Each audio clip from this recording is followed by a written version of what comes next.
তোমার খুব কষ্ট হচ্ছে তাই না? ও, তোমার তো মুখ বাঁধা।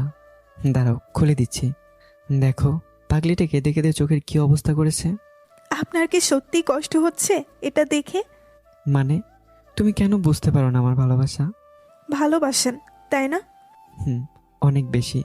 জানো, ফুল দিয়ে ঘরটা আমি নিজের হাতে সাজিয়েছি, শুধু তোমার আর আমার জন্য। আমার জন্য তো অবশ্যই। আচ্ছা, তুমি আপনার এই ইচ্ছেটা মেটাতে আমায় নিয়ে আসছেন তাই না? কি বলছো তুমি এসব? আমি তোমাকে ভালোবাসি।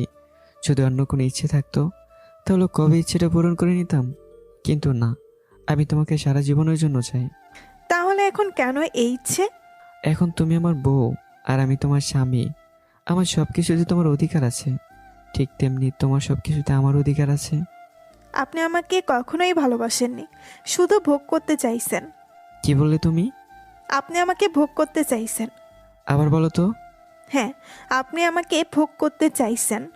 লোকটার রাগের মাথায় নিজেকে কন্ট্রোল করতে পারে না। আমি কান্নাকাটি শুরু করি, ওনার পায়ে ধরে ক্ষমা চাচ্ছি। উনি কোনো পাত্তাই দিলেন না। আমার চোখের পানির কোনো মূল্য নেই। এই প্রথম ওনার ভেতরের জানোয়ারটাকে দেখতে পেলাম। আমি কান্না করছি সারা রাত ধরে, আর উনি পড়ে পড়ে ঘুমাচ্ছে। বদমাইশ কোথাকার।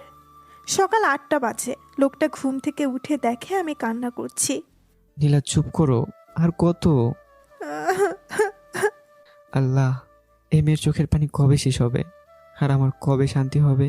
খোদা, একটু তাকাও আমার দিকে। এখন খুব কষ্ট হচ্ছে তাই না? আমারও হয়েছিল।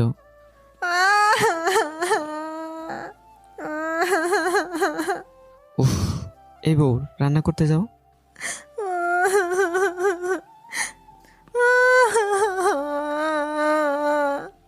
আহ, তুমি তো আবার রান্না পারো না, আমাকেই করতে হবে। উনি গোসল করে রান্না শেষ করে আমাকে ডাকতে আসলেন। এ মেয়ে, কি সমস্যা তোমার? এখনো কান্না করতেছো কেন?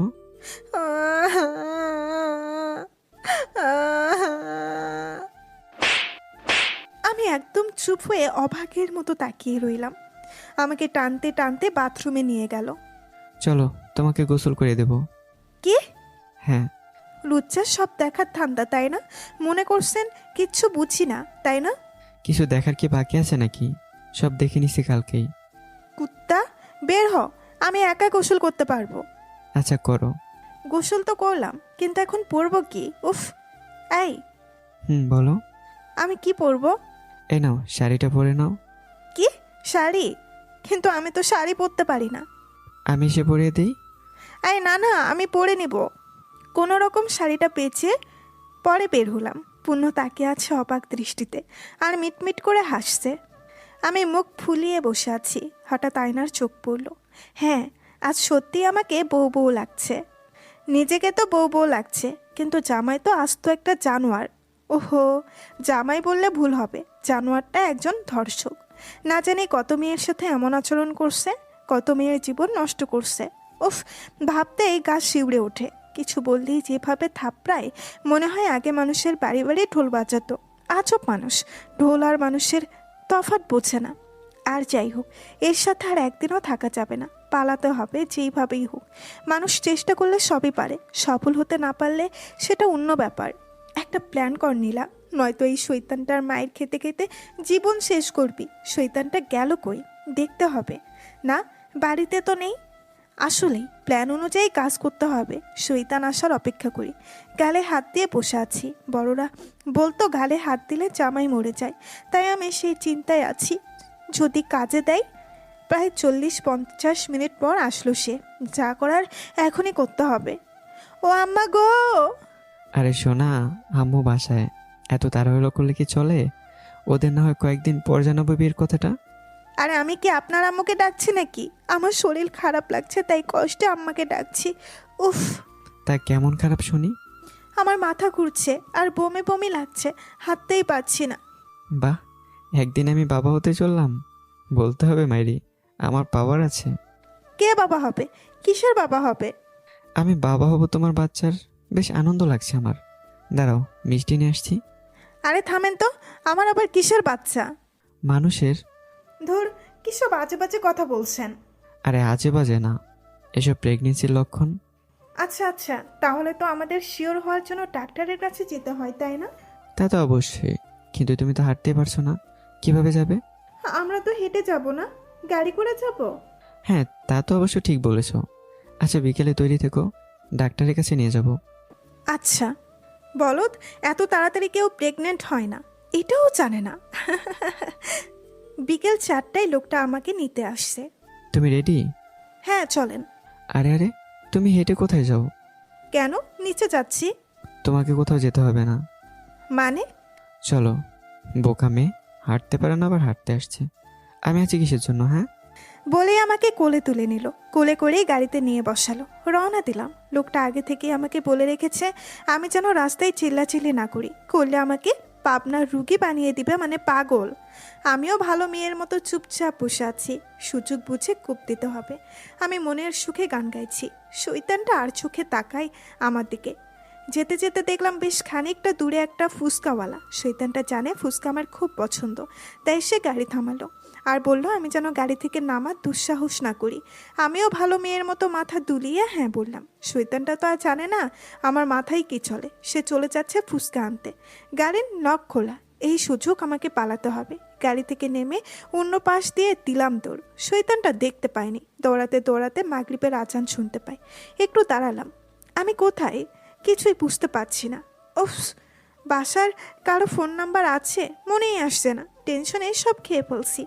এত মন ভোলা হলে কিভাবে হবে? এখন আমি কি করব? বাসায় কিভাবে যাব? কিছুই তো চিনি না। এতক্ষণে হয়তো জানোয়ারটা আমাকে খোঁজাখুঁজি শুরু করে দিয়েছে। আমাকে না পেলে না জানি কি করে। আল্লাহ, এখান থেকে ভাগি আমি। দৌড়াতে দৌড়াতে পেটের নিচে ব্যথা শুরু হয়ে গেছে। বেশ খিদে পেয়েছে। মানুষের কাছে জিজ্ঞাসা করতে করতে রেল স্টেশনে চলে গেলাম। স্টেশনটা বেশ চেনা চেনা লাগছে। হঠাৎ মনে পড়লো এটা চট্টগ্রাম রেল স্টেশন। 2 বছর আগে নানুর সাথে আসছিলাম। ভেতরে গিয়ে দেখি এটাই লেখা ছিল। জানতে পারি ঢাকা যাওয়ার ট্রেন রাত 10টা 30 মিনিটে আসবে। আমাকে অপেক্ষা করতে হবে। এখন 8টা বাজছে। আমার কাছে টিকিটের টাকাও নেই। যেভাবে হোক আমাকে চুরি করে লুকিয়ে হলেও ঢাকা যেতে হবে। এই জানোয়ারের থেকে বাঁচলে হয় আমার। এইদিকে পেটের ভেতর থেকে মিছিল হচ্ছে খাবার দে বলে। এত এত খাবারের ঝুলি নিয়ে বসে আছে লোকজন, আর আমি টাকার অভাবে খেতে পাচ্ছি না। এখন আমার খুব জোরে চেঁচিয়ে বলতে ইচ্ছে হচ্ছে, আমাকে ভাত দে, নয়তো আমি তোদের পৃথিবী খেয়ে নেব। এসব ভাবতে ভাবতে একটা কোণে পিঠ ঠেকিয়ে দাঁড়ালাম। কেউ দেখে ফেলবে বলে মুখ নিচু করে বসে পড়েছি। কত হাসি খুশি ছিলাম আমি। আমার সাথে এমনটা না হলেও পারত। আমি কি ওনার কোনো ক্ষতি করেছি? আমি শুধু নিজের মতো বাঁচতে চেয়েছিলাম, আর কিছু নয়। আচ্ছা, বাসার সবাই কি আমাকে খুঁজেছে? আমাকে কি তাদের মনে পড়ে? আর ওই ছোট্ট গোলাপ গাছটা কি শুকিয়ে গেছে, নাকি কেউ যত্ন করছে? ভাবতে ভাবতে চোখে পানি চলে এসেছে। সবাইকে খুব মনে পড়ছে এখন। প্রচুর পানি পিপাসা পেয়েছে। ঘেমে একাকার হয়ে গেছি। এখন পানি খেতে না পারলে মনে হয় মরে যাব। মাথা তুলতেই সেই লাল লাল চোখ আমার সামনে চলে এসেছে। আমার দিকে তাকিয়ে আছে এক দৃষ্টিতে। হাতে পানির বোতল। মনে হয় আমাকে পানির সাথে মিশিয়ে খেয়ে ফেলবে। লোকটা পানির বোতল আমার দিকে এগিয়ে দিল। আমিও কিছু না বলে খেয়ে নিলাম, কারণ আর 5 মিনিট আমি পানি না পেলে আমি মনে হয় মরেই যাব। এই কি, পানি খাওয়ার সাথে সাথে মাথা ঘুরাতে লাগলো। কিছু বলার আগেই আমি পড়ে যাচ্ছিলাম। কেউ ধরে ফেললো। মুখ দেখতে পারলাম না। এরপর কি হলো আমি কিছুই বুঝতে পারিনি। নিজেকে আবিষ্কার করলাম অন্ধকার রুমে সেই লাল টুকটুকে চোখের সামনে। চোখগুলো আমার দিকে তাকিয়ে আছে। আমি ভয়ে কাচুমাচু হয়ে বসলাম আর ভাবতে লাগলাম আজকের ঝড়ের নাম কি দেওয়া যায়। এমন রাগে রাগে মুখ দেখে আমার তো হিসু পেয়ে গেছে। ও নো, এখন কি করি? এটা তো বলাও যাবে না। পরিবেশ খুব গরম এখন। প্রায় 5 মিনিট পর নীরবতা ভেঙে লোকটা আমাকে 4-5টা থাপ্পড় দিল। লুকোচুরি খেলা খুব মজার, তাই না? আরও কিছু খেলতে মন চাইলে বলো, দুজনেই খেলি। আমি কে? কানের নিচে আরও 2টা দিলে মনে পড়ে যাবে তুমি কে। আচ্ছা আচ্ছা। নিজেকে খুব চালাক ভাবো, তাই না? তুমি কি ভেবেছিলে তুমি আমার থেকে পালিয়ে গেছো? হুম, আমি না চাইলে তুমি আর বাসা থেকে বেরোতেই পারবে না। আমি শুধু একটু গেম খেলছি তোমার সাথে। আমি জিতে গেলাম, তুমি হেরে গেলে। এখন তো সারা জীবন তোমায় আমার সাথেই থাকতে হবে। সুইট হার্ট, ভালোবাসি তোমায় খুবই বেশি। জোর করে কখনো ভালোবাসা পাওয়া যায় না। চাইলেই পাওয়া যায়। আপনি আমাকে কষ্ট দিয়ে নিজে সুখী হতে পারবেন? তুমি আমাকে কষ্ট দিয়ে সুখী হতে পারলে আমি কেন পারবো না? আপনার কি আমার প্রতি কোনো মায়া নেই? সবাই নিজে সুখী হতে চায়, তুমি চাও আমিও চাই, তাই আমি নিজেকে সুখী করার চেষ্টা করছি। আর মায়া তো অনেক অসহায় মানুষের প্রতি আমার আছে, কিন্তু তোমার জন্য যা আছে সেটা ভালোবাসা। আমি যে আপনাকে ভালোবাসি না। আমি তো বাসি, খুব বেশি, খুব খুব। তাই ভাবুন, আমার থেকে দূরে যাওয়ার কথা বলেও মাথায় এনো না। গালটা ফুলে গেছে। আর কখনো এমন করো না লক্ষ্মীটি। রাগ হলে যে নিজেকে কন্ট্রোল করতে পারি না। আমি যে তোমার রাগী জামাই। বলেই লোকটা মিটমিটিয়ে হেসে হনহনিয়ে রুম থেকে বেরিয়ে যাচ্ছে। এদিকে আমি দুগালে দু হাত দিয়ে বসে আছি অভাগীর মতো। আহ, কত বড় কপাল, সকাল সন্ধ্যায় থাপলানিটা খেতে হচ্ছে। অনেক রাত হয়ে গেছে, কিছু একটা খেতে হবে। পেটের ভেতর যুদ্ধ শুরু হয়ে গেছে। থাপ্পড়ে তো আর পেট ভরে না। আস্তে আস্তে করে নিচে নামতেই দেখলাম লোকটা খাবার নিয়ে উপরে আসছে। লোকটা যে কিভাবে বোঝে আমার কখন কি চাই, উফ! আমাকে দেখেই হাত ধরে রুমে নিয়ে আসলো, নিজের হাতে খাইয়ে দিতে লাগলো, ঠিক আম্মুর মতো। কেমন যেন মুখ ভরা মায়া আর মায়া। না না নীলু, তোর এসব ভাবলে চলবে না। ভুলে যাবি না এই মায়াবী চেহারার পেছনে একটা জানোয়ারের রূপ আছে। হঠাৎ করে এই রাগ হতে লাগলো। এখান থেকে চলে যান, আমার আর খিদে নেই। ওলে আমার আদরিনি, মনে হয় আবার রাগ হয়ে গেছে। এই তুমি রাগ কই রাখো বলো তো? পেটের ভেতর। হায় আল্লাহ, এ কি সর্বনাশ হলো আমার! এই পেটে আমার বাবু হাঁটাহাঁটি করবে? এর মধ্যে রাগ থাকলে সেও তার মায়ের মতো রাগী হবে। তখন আমার এই কুলকুল কোনকুলি থাকবে না।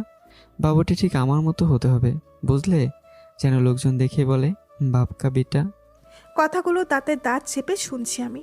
অনেকক্ষণ একা একা বক বক করে নিচে গিয়ে আবার রুমে আসলো। এই বউ, কি গো? এই শোনো না, কি হচ্ছেটা কি? আমার না খুব প্রেম প্রেম পাচ্ছে। এখন কি আমি নাচবো? এমন করো কেন? তো কি করব? দাঁড়াও, বলে আলমারি থেকে একটা নীল রঙের শাড়ি নিয়ে আসছে। নাও, এটা পরে আসো তো। পারবো না। কি বললে? না মানে পরতে পারি না। চলো আমি পরিয়ে দিচ্ছি। না না, একাই পরতে পারবো। রাত তখন প্রায় 3টে হবে। আমি শাড়ি পরে রুমে এলাম। লোকটা তো দেখি লুচ্চা লুচ্চা চোখ দেখছে আমাকে। ওফ, অসহ্য। আস্তে আস্তে কাছে আসতে থাকে। আমি পেছনে যেতে যেতে দেওয়ালে পিঠ ঠেকে যাই। মনে মনে হায় আল্লাহ করতে লাগলাম। লোকটা একটু নিচে ঝুঁকে নাকে নাক লাগিয়ে বলল, খেলা শুরু করা যাক। আমি ধাক্কা দিয়ে বিছানায় ফেলে দিলাম। ভয়ে ঘামতে শুরু করলাম। না না, আমি কিছু খেলবো না, আমি ঘুমাবো। আমাকে একা ঘুমাতে দিন। সুইট হার্ট, প্রথমত এই খেলা তোমার ইচ্ছে নয়, আমার ইচ্ছেতে হবে। আর দ্বিতীয়ত, তোমাকে বিয়ে করেছি একা ঘুমানোর জন্য নয়। এখন আসো আমার কাছে, আমার আদুলি। আপনার মতো জানোয়ারের সাথে আমি এক বিছানায় কখনোই ঘুমাবো না। তোমার কি ভালো কথায় কখনো কাজ হয় না? আমার খারাপ রূপটা বের করতে বাধ্য করো না শোনা। চুপচাপ এখানে চলে আসো। যা করার করে নিন, আমি চলে যাচ্ছি। গুড নাইট বলেই ঘুরে দাঁড়িয়েছি অন্য রুমে যাবো বলে। জানোয়ারটা পেছন থেকে চুল ধরেছে। আহ, কি করছেন এসব? আমার লাগছে, ছাড়ুন। ভালো কথায় তোমার কাজ হয় না তাই না? আজকের কথা সারা জীবন মনে রাখবে শোনা। সবসময় জানোয়ার বলো, আজ না হয় জানোয়ারের আচরণটাই দেখবে। চোখগুলো লাল টুকটুকে হয়ে গেছে। এই চোখে কোনো মায়া নেই। ভয়ানক সেই রূপ বিছানায় ছুঁড়ে ফেলে দিল। আমি বারবার দরজার দিকে দৌড়ে যাচ্ছিলাম। একটা সময় আমার পায়ে একটা কিছু দিয়ে বেশ জোরে আঘাত করে। আমি আত্মনাদের চিৎকার করে উঠি, কিন্তু এই চিৎকার শুনবার কেউ নেই। এখন আর দৌড়াতে পারছি না। হ্যাঁ, এটাই মানুষরূপী জানোয়ার, যে আমাকে ভোগ করার জন্য ঝাঁপিয়ে পড়েছে। তার প্রতিটা চুমু যেন আমার কোমরে পরিণত হচ্ছে। রক্তের দাগ ভরে যাচ্ছে। প্রতিটি চুমুতে আমি ব্যথায় চিৎকার করে উঠি, কিন্তু লোকটার কানে যেন কিছুই প্রবেশ করছে না। সে যেন মাতাল হয়ে পড়েছে। নিজেকে খুব অসহায় মনে হচ্ছে। আজানের ধ্বনি শুনে সে ছেড়ে দেয় আমাকে। ঘুমিয়ে পড়া আতুলি বলে গভীর ঘুমে তলিয়ে যায় লোকটা। আমি রুমের এক কোণে গিয়ে ব্যথায় ফুপিয়ে ফুপিয়ে কান্না করতে থাকি। এই অত্যাচার কতদিন চলবে আল্লাহ জানে। বাহিরে পাখিদের কিচিরমিচির শব্দ হচ্ছে। মনে হচ্ছে ভোর হয়ে গেছে। আমি যে উঠে ওয়াশরুমে যেতে পারছি না। পা বেশ ফুলে আছে ব্যথায়। একটু ঘুমও নেই চোখে। নাক, কান, ঠোঁট মরিচের মতো জ্বলছে, সাথে ব্যথাও আছে। বাহিরে আস্তে আস্তে আলো ফুটতে থাকে। এই আলো জানালার পর্দা দিয়ে রুমে ঢুকছে। দেয়ালে হেলান দিয়ে বসে আছি। চোখের পানি শুকিয়ে গেছে গালে সারা, মুখে। এখন আর চোখ থেকে পানি পড়ছে না। 8টা বেজে গেছে। আমি খেয়াল করলাম রাতে আমাকে ফুলদানি দিয়ে পায়ে আঘাত করেছে। ফুলদানিটা মেঝেতে পড়ে ভেঙে আছে। রাতে লাইট অফ থাকায় বুঝতে পারিনি কী দিয়ে আঘাত করেছিল। হঠাৎ লোকটা নাড়াচাড়া করে উঠে চোখ খুলে পাশে তাকালো। আমাকে বিছানায় পাশে না পেয়ে তাড়াতাড়ি উঠে বসলো। শালা রুমে চোখ বুলাতে থাকে। আমাকে মেঝের এক কোণে অসহায়ের মতো গুটিয়ে বসে থাকতে দেখলো। বিছানা থেকে নেমে আমার কাছে আসছে। আমি চুপচাপ বসে আছি আগের মতো। কাছে এসে বসলো। লোকটার সারা গায়ে নখের আঁচড় রক্তবর্ণ ধারণ করে আছে। অনেক জায়গায় কেটে গেছে। বুঝতে বাকি রইল না এগুলো আমার নখের আঁচড়। এখনো ঘুমাওনি তুমি? না ঘুমালে যে সারাদিন মাথা ব্যথা করবে। চলো, গোসল করে খাওয়া দাওয়া করে একটা ঘুম দেবে।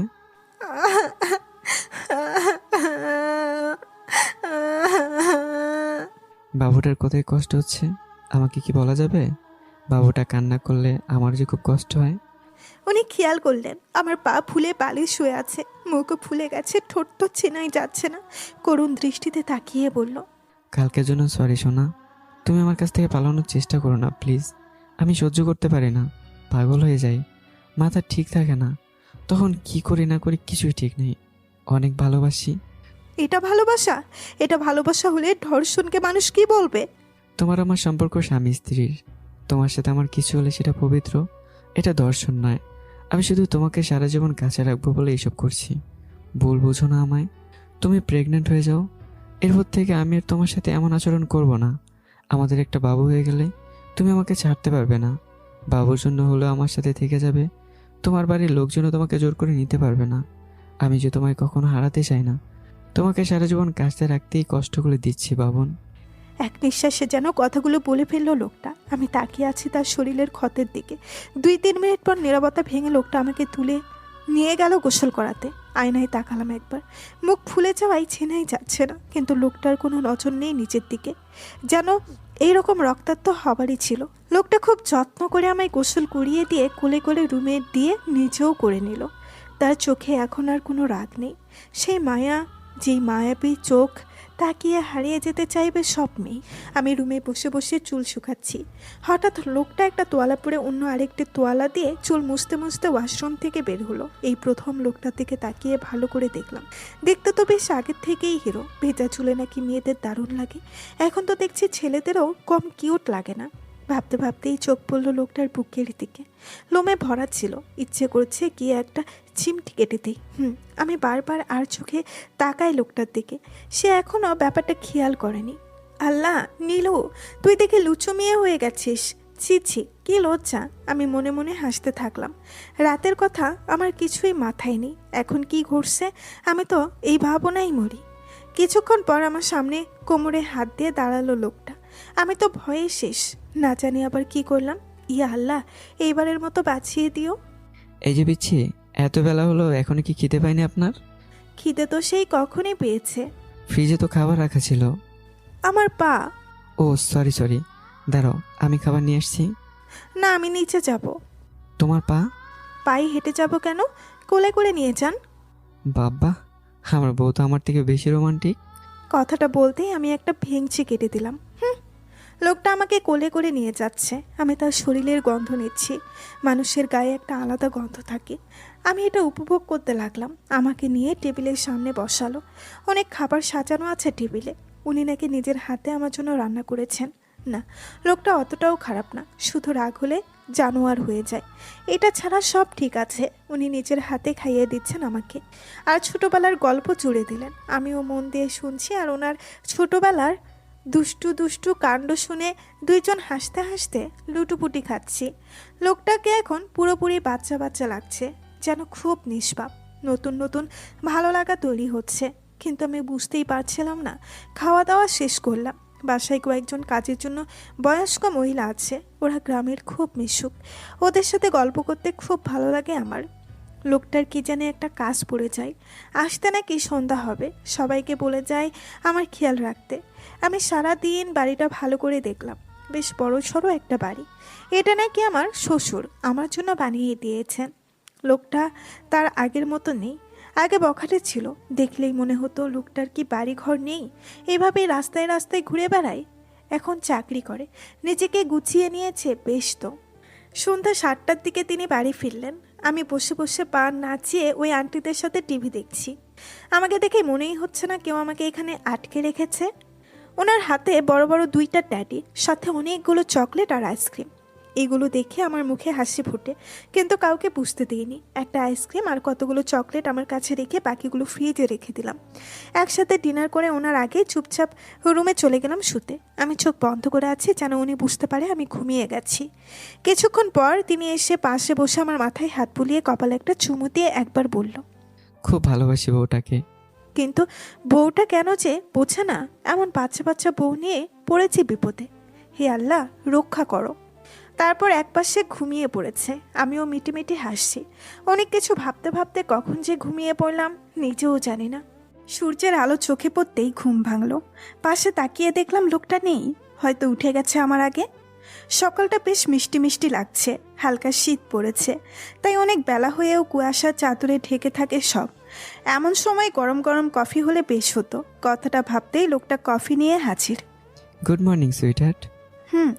কি ব্যাপার, সকাল সকাল বেঞ্চি দিলা যে? রাগ, আমি রাগ। চোখ মুখ দেখে বুঝতে পারবেন না নাকি? বাবা, রাতে আদর করলেও রাগ, আবার না করলেও রাগ। আমি এখন কোন ফান্দে পড়ে গেছি? রাখেন তো আপনার আজাইরা প্যাচাল। আগে বলেন, আমি ঘুমানোর সময় আমার বালিশের পাশে একটা চকলেট রেখেছিলাম, সকালে উঠে দেখি নাই, কোথায় গেল? কোথায় গেল? বলেই কফির মগ টেবিলে রেখে মাথা চুলকাতে লাগলো। হ্যাঁ হ্যাঁ, গেল কোথায়? আজকাল দেখছি চকলেটও চুরি হচ্ছে। তো তোমার চকলেট কে চুরি করবে? যে আমার সাথে এক বিছানায় ঘুমায়। কে ঘুমায়? ন্যাকা, মনে হয় উনি জানেন না কে ঘুমায়। তুমি কি আমার কথা বলছো? আমি তো চকলেট খাই না সোনা। আর আমি কি আমার বাবুনির চকলেট খেতে পারি? তুমি বলো। কেন, আপনার কি মুখ নাই যে খেতে পারবেন না? বোঝো না কেন? তোমার চকলেট খেলে আমার ডায়রিয়া হবে। তুমি যেভাবে অভিশাপ দাও, তোমার চকলেট খাওয়ার সাহস আমার নেই। চকলেটের তো হাত পা নেই যে দৌড়ে পালিয়ে যাবে। অবশ্যই আপনি খেয়েছেন, হয়তো ঘুমন্ত অবস্থায় খেয়েছেন, তাই এখন কিছু মনে পড়ছে না। কি, তুমি আমাকে ঘুমন্ত চোর বানিয়ে দিলে? শেষ পর্যন্ত বউয়ের কাছ থেকে এই মিথ্যা অপবাদটা শুনতে হলো। হে আল্লাহ, আমি আর বাঁচতে চাই না, নিয়ে যাও আমাকে। হয়েছে, এত ঢং করতে হবে না। কি করব তাহলে? আজকে আমার জন্য আরো বেশি করে চকলেট নিয়ে আসতে হবে। যথাজ্ঞা ম্যাডাম। এবার চকলেট চুরি হলে আমার দোষ নেই কিন্তু। হ্যাঁ, আমি এত বোকা না। এইবার সব চকলেট গোপন জায়গায় লুকিয়ে রাখবো। পিচ্ছি হলে কি হবে, মাথায় বেশ বুদ্ধি আছে। কিছু বললেন মনে হয়? না না, কফি ঠান্ডা হয়ে গেছে, যান গরম করে নিয়ে আসুন। এত শখ করে বিয়ে করলাম, কোথায় বউ আমায় একটু আদর যত্ন করবে তা না, আমি নিজে বউ সেবা যত্ন করছি। আল্লাহ। আবারও কিছু বললেন মনে হলো। না না, তুমি ফ্রেশ হয়ে আসো, আমি গরম কফি আনছি। হুম। ওয়াশরুমে গিয়েই হাসিতে লুটুপুটি খাচ্ছি। মিথ্যা অপবাদ দিয়ে বেশ বোকা বানিয়ে দিলাম লোকটাকে। আসলে আমার চকলেট আমি নিজেই খেয়ে ঘুমিয়েছি, আর দোষ পড়ল নিষ্পাপ রাগী জামাইয়ের উপর। ব্যাটাকে এইভাবেই জব্দ করতে হবে। একটু একটু ভালো লাগা তৈরি হচ্ছিল। ফ্রেশ হয়ে নিচে নামলাম। নিচে গিয়ে দেখি ওনার ছোট বোন স্বর্ণা এসেছে। স্বর্ণা খুব মিশুক একটা মেয়ে। আমরা একসাথেই লেখাপড়া করছিলাম। ওকে দেখেই গল্প জুড়ে দিলাম। একসাথে লাঞ্চ করলাম 3 জন। উনি বিকেলে অফিসে যাবার জন্য তৈরি হচ্ছে। এমন সময় স্বর্ণা তার ভাইয়ের কাছে বায়না ধরেছে শপিংয়ে যাবে। ভাই, আমি শপিং করতে যাব। কাল নিয়ে যাব। না, আজ যাব। কিন্তু আমার তো অফিসে একটা কাজ আছে বোনটি, কালকে যাই প্লিজ। আমি ভাবির সাথে যাব। লোকটা অন্য কিছু বলতে পারল না, জানে বোন কষ্ট পাবে, আর উনি ওনার বোনকে খুব ভালোবাসেন। ঠিক আছে, ভাবিকে নিয়ে যা। আর তুমি একদম ভুলেও পালানোর চেষ্টা করো না, তোমার দিকে সবসময় আমার লোকেরা নজর রাখবে, ওকে শোনা? কথাটা আমাকে কানের কাছে এসে আস্তে করে বলল। আমিও মাথা নেড়ে ঠিক আছে জবাব দিলাম। বিকেলবেলা আমরা বেরিয়ে পড়লাম শপিংয়ের উদ্দেশ্যে। আমি আর স্বর্ণা মন ভরে শপিং করতে থাকলাম। আমার জন্য কয়েকটি শাড়ি আর 3 পিস, আর ওনার জন্য শীতের জন্য একটা চাদর কিনে নেই। খুব ভালো লাগছে।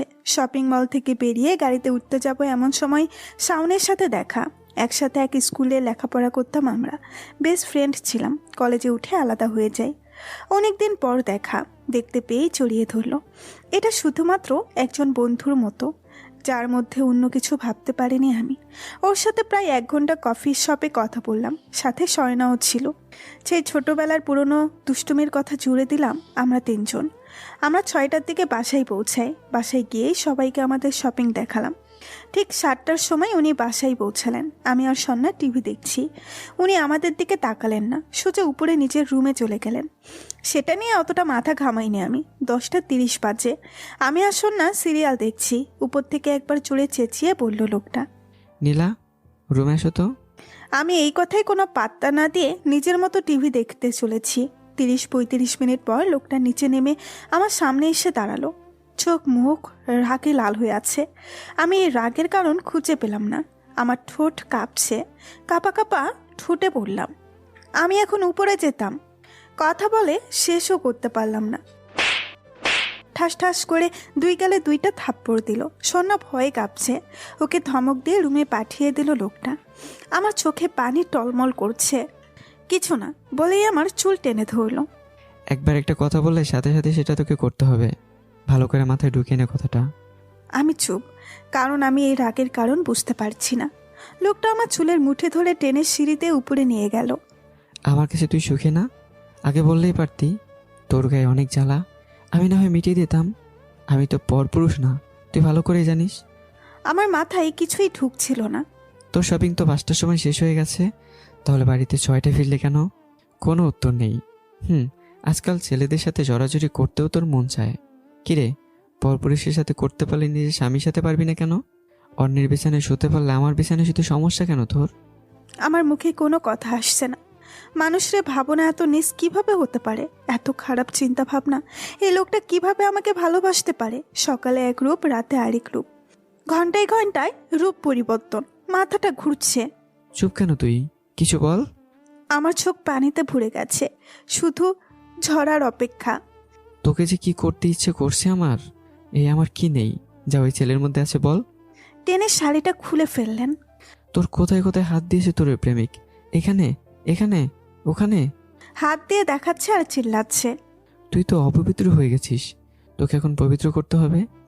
আমি কিছু বলতে চেয়েও বলতে পারিনি, শুধু অবাক হয়ে দেখছিলাম মানুষটাকে। এখন তো আমার অবাক হওয়ারই পালা। একটা মূর্তির মতো দাঁড়িয়েছিলাম আমি। লোকটা আমাকে টেনে ওয়াশরুমে নিয়ে গেল। রাত 12টা বাজতে চলল। ঝর্ণার নিচে গিয়ে ঝর্ণা ছেড়ে দিল। সারা রাত তুই পানির মধ্যে দাঁড়িয়ে থাকবি, ভুলেও এই নিচ থেকে সরবি না, কথাটা মাথায় রাখবি। আমি চুপচাপ দাঁড়িয়ে আছি। Bye sweetheart. বলেই চলে গেল। এটা কি আসলেই ভালোবাসা? এমনিতেই শীতের সময় পানি বরফে পরিণত হয়েছে। হে আল্লাহ, আমি তোমার কি এমন ক্ষতি করেছিলাম? কেন তুমি এতটা কষ্ট দিচ্ছ আমায়? দেখা যাক এই অত্যাচার কতদিন চলতে থাকে। শরীরে প্রচণ্ড ব্যথা অনুভব হলো। মাথায় চিনচিন ব্যথা করছে। আস্তে করে চোখ মেলে তাকালাম। এ কি, আমি কোথায়? পাশে তাকিয়ে দেখে লোকটা আমার হাতের উপর মাথা রেখে ঘুমিয়ে পড়েছে। আমি হাসপাতালের বেডে শুয়ে আছি। কি হয়েছে আমার? আমি নাড়াচাড়া।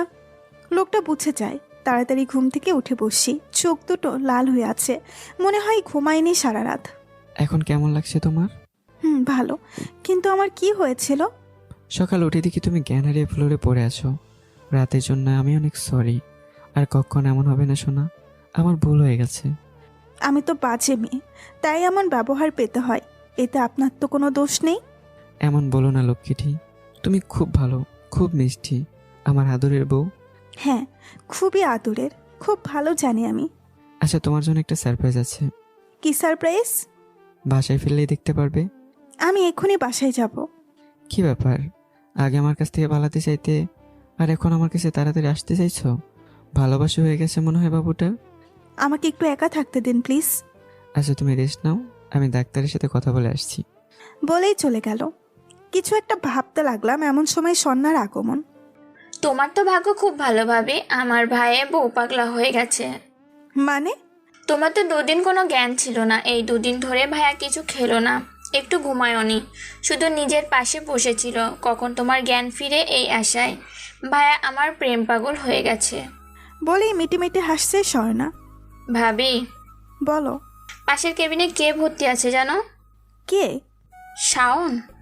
এটা আবার হাসপাতালে ভর্তি কেন? দেখলেই বুঝবে। আচ্ছা চলো। কোথায়? শাওনের কাছে।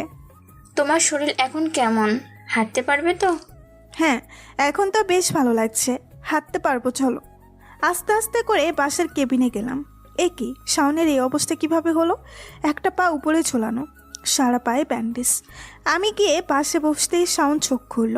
আমাকে দেখে ভয় কাঁপতে লাগলো। আমি মাথায় হাত দিতেই বলে উঠল, তুই তুই আমাকে ধরিস না আম্মা। আগে জানলে আমি কখনো তোর দিকে তাকিয়ে কথা বলতাম না। তুই আমার আম্মা, আব্বা, দাদি, নানি সব। মাফ করে দে খালাম্মা। কি রে, মাথায় প্রবলেম হয়েছে নাকি তোর? কি বলো সেই সব আবল তাবল? আমার থেকে দূরে থাকবই নে, নাইলে তোর জামাই আমাকে জীবিত কবর দিবে। কথাটা শুনতেই মাথায় হাত চলে গেল আমার। হায় আল্লাহ, এই লোকটা যে কি করতে ইচ্ছে করে কোনো কিছুই হুঁশজ্ঞান নেই। রাগ হলে কি করে না করে নিজেও জানে না। অনেকক্ষণ ধরে বসে আছি পেটে, লোকটা আসলো। চলো সুইট হার্ট, তোমার যাবার সময় হয়ে গেছে। চলেন। আরে রে, হেঁটে যাবে নাকি? হ্যাঁ, নয়তো কি, হাসপাতালের ভেতরে গাড়ি এনে গাড়ি করে যাবো নাকি? আমি আছি কি করতে তাহলে? বলেই কোলে তুলে নিল, নিয়ে গাড়িতে বসালো। আমার তো শাওনের অবস্থা দেখে মাথায় আগুন জ্বলছে। আমি বড় বড় করে তাকিয়ে আছি লোকটার দিকে। মা গো মা, এমনভাবে তাকিয়ে আছো যেন আমাকে পানি দিয়ে গিলে খাবে। হ্যাঁ, খাবো। বুঝতে পারছি তোমার খিদে পেয়েছে। আমাকে খেও না প্লিজ, আমি তোমাকে ভালোভাবে রান্না করে খাওয়াবো জানটি। আজে বাজে কথা বলবেন না, আগে বলুন শাওনের এই অবস্থা কে করেছে?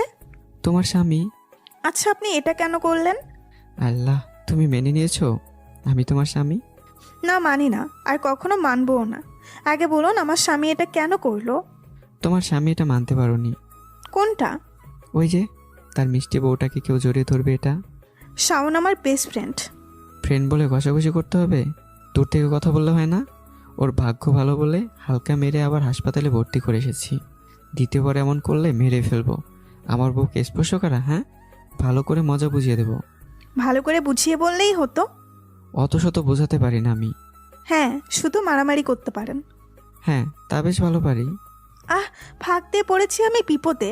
কিছু বললে? কই না তো।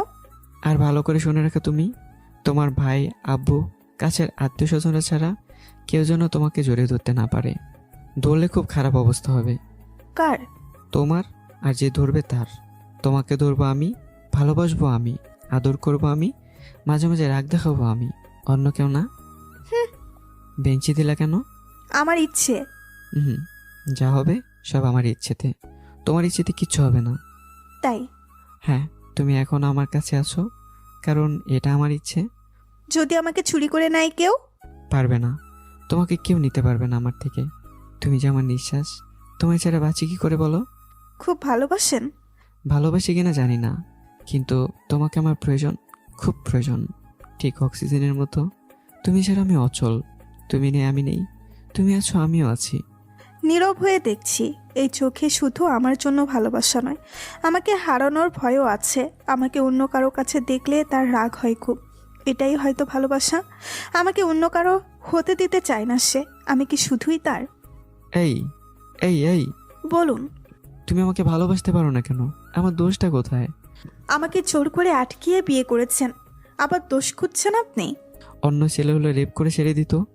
আমি তোমাকে ভালোবাসি বলে বিয়ে করে স্পর্শ করেছি। একই তো কথা। তোমাকে জোর করে স্পর্শ করার কোনো ইচ্ছা আমার ছিল না। আমার একটা বাবু চাই ঠিক তোমার মতো, সারা জীবন নাচানাচি করবে, আমাকে আব্বু বলবে, তোমাকে আম্মু বলবে। বাচ্চাটা হয়ে গেলে সব তোমার ইচ্ছেতেই হবে। তুমি যা বলবে তাই। তুমি যদি আমাকে ফ্লোরে ঘুমোতে বলো, আমি তাই করব, প্রমিস। খুব ভালোবাসি তোমায়। এসব তোমার আর আমার জন্যই করেছি। লোকটার চোখে কত স্বপ্ন, সব কিছুই ঠিক আছে, শুধু রাগটা বেশি। আমার রাগী জামাই। মিটিমিটি হাসতে লাগলাম আমি ওনার কথা শুনে। বাড়ির সামনে পৌঁছে গেলাম। বাড়িতে ঢুকতেই আমি অবাক হয়ে গেলাম। বাসায় ঢুকে যে এত বড় সারপ্রাইজ পাবো তা আগে ভাবতে পারিনি আমি। আমার সামনে আমার আম্মু, আব্বু, ভাইয়া। ওনার আম্মু আব্বুও বসে আছে। আমি গিয়ে আম্মুকে জড়িয়ে ধরে কান্না করতে লাগলাম। অনেকদিন পর তাদের দেখতে পেলাম, খুব ভালো লাগছে।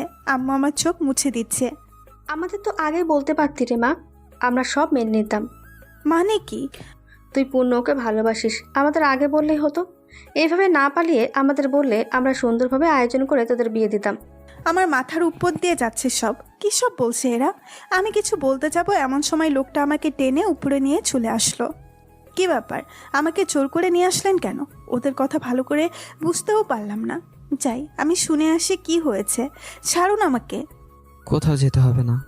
আপনি তাদের কি বলেছেন বলুন? হুম, বলবো না। বলুন না প্লিজ। আচ্ছা, বললে কি দেবে? আমার কাছে তো কিছুই নেই, কি বা দিব? হুম, কিছু তো দিতে হবে, হয়তো বলবো না। আচ্ছা দিব। কি দেবে শুনি? আমার বুঝি লজ্জা করে না? ওরে আমার লজ্জাবতী রে, বলতে এত লজ্জা পেলে দিবে কিভাবে? আগে বলুন, পরে দিয়ে দিব। আগে বলো কি দেবে, পরে বলে দিব। আমি একটা তুমি একটা কি? আমি একটা চুমু দিব। ওলে বাবালে, কোথায় কোথায় দেবে? আহ, দিলেই তো দেখবেন।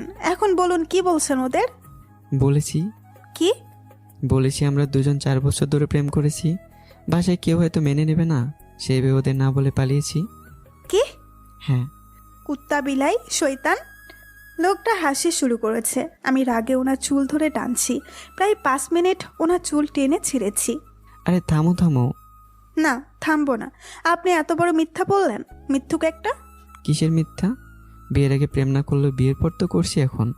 কিসের প্রেম? হ্যাঁ, আল্লাহ, দেখো নীলা, এসব দেবার কিন্তু কথা ছিল না।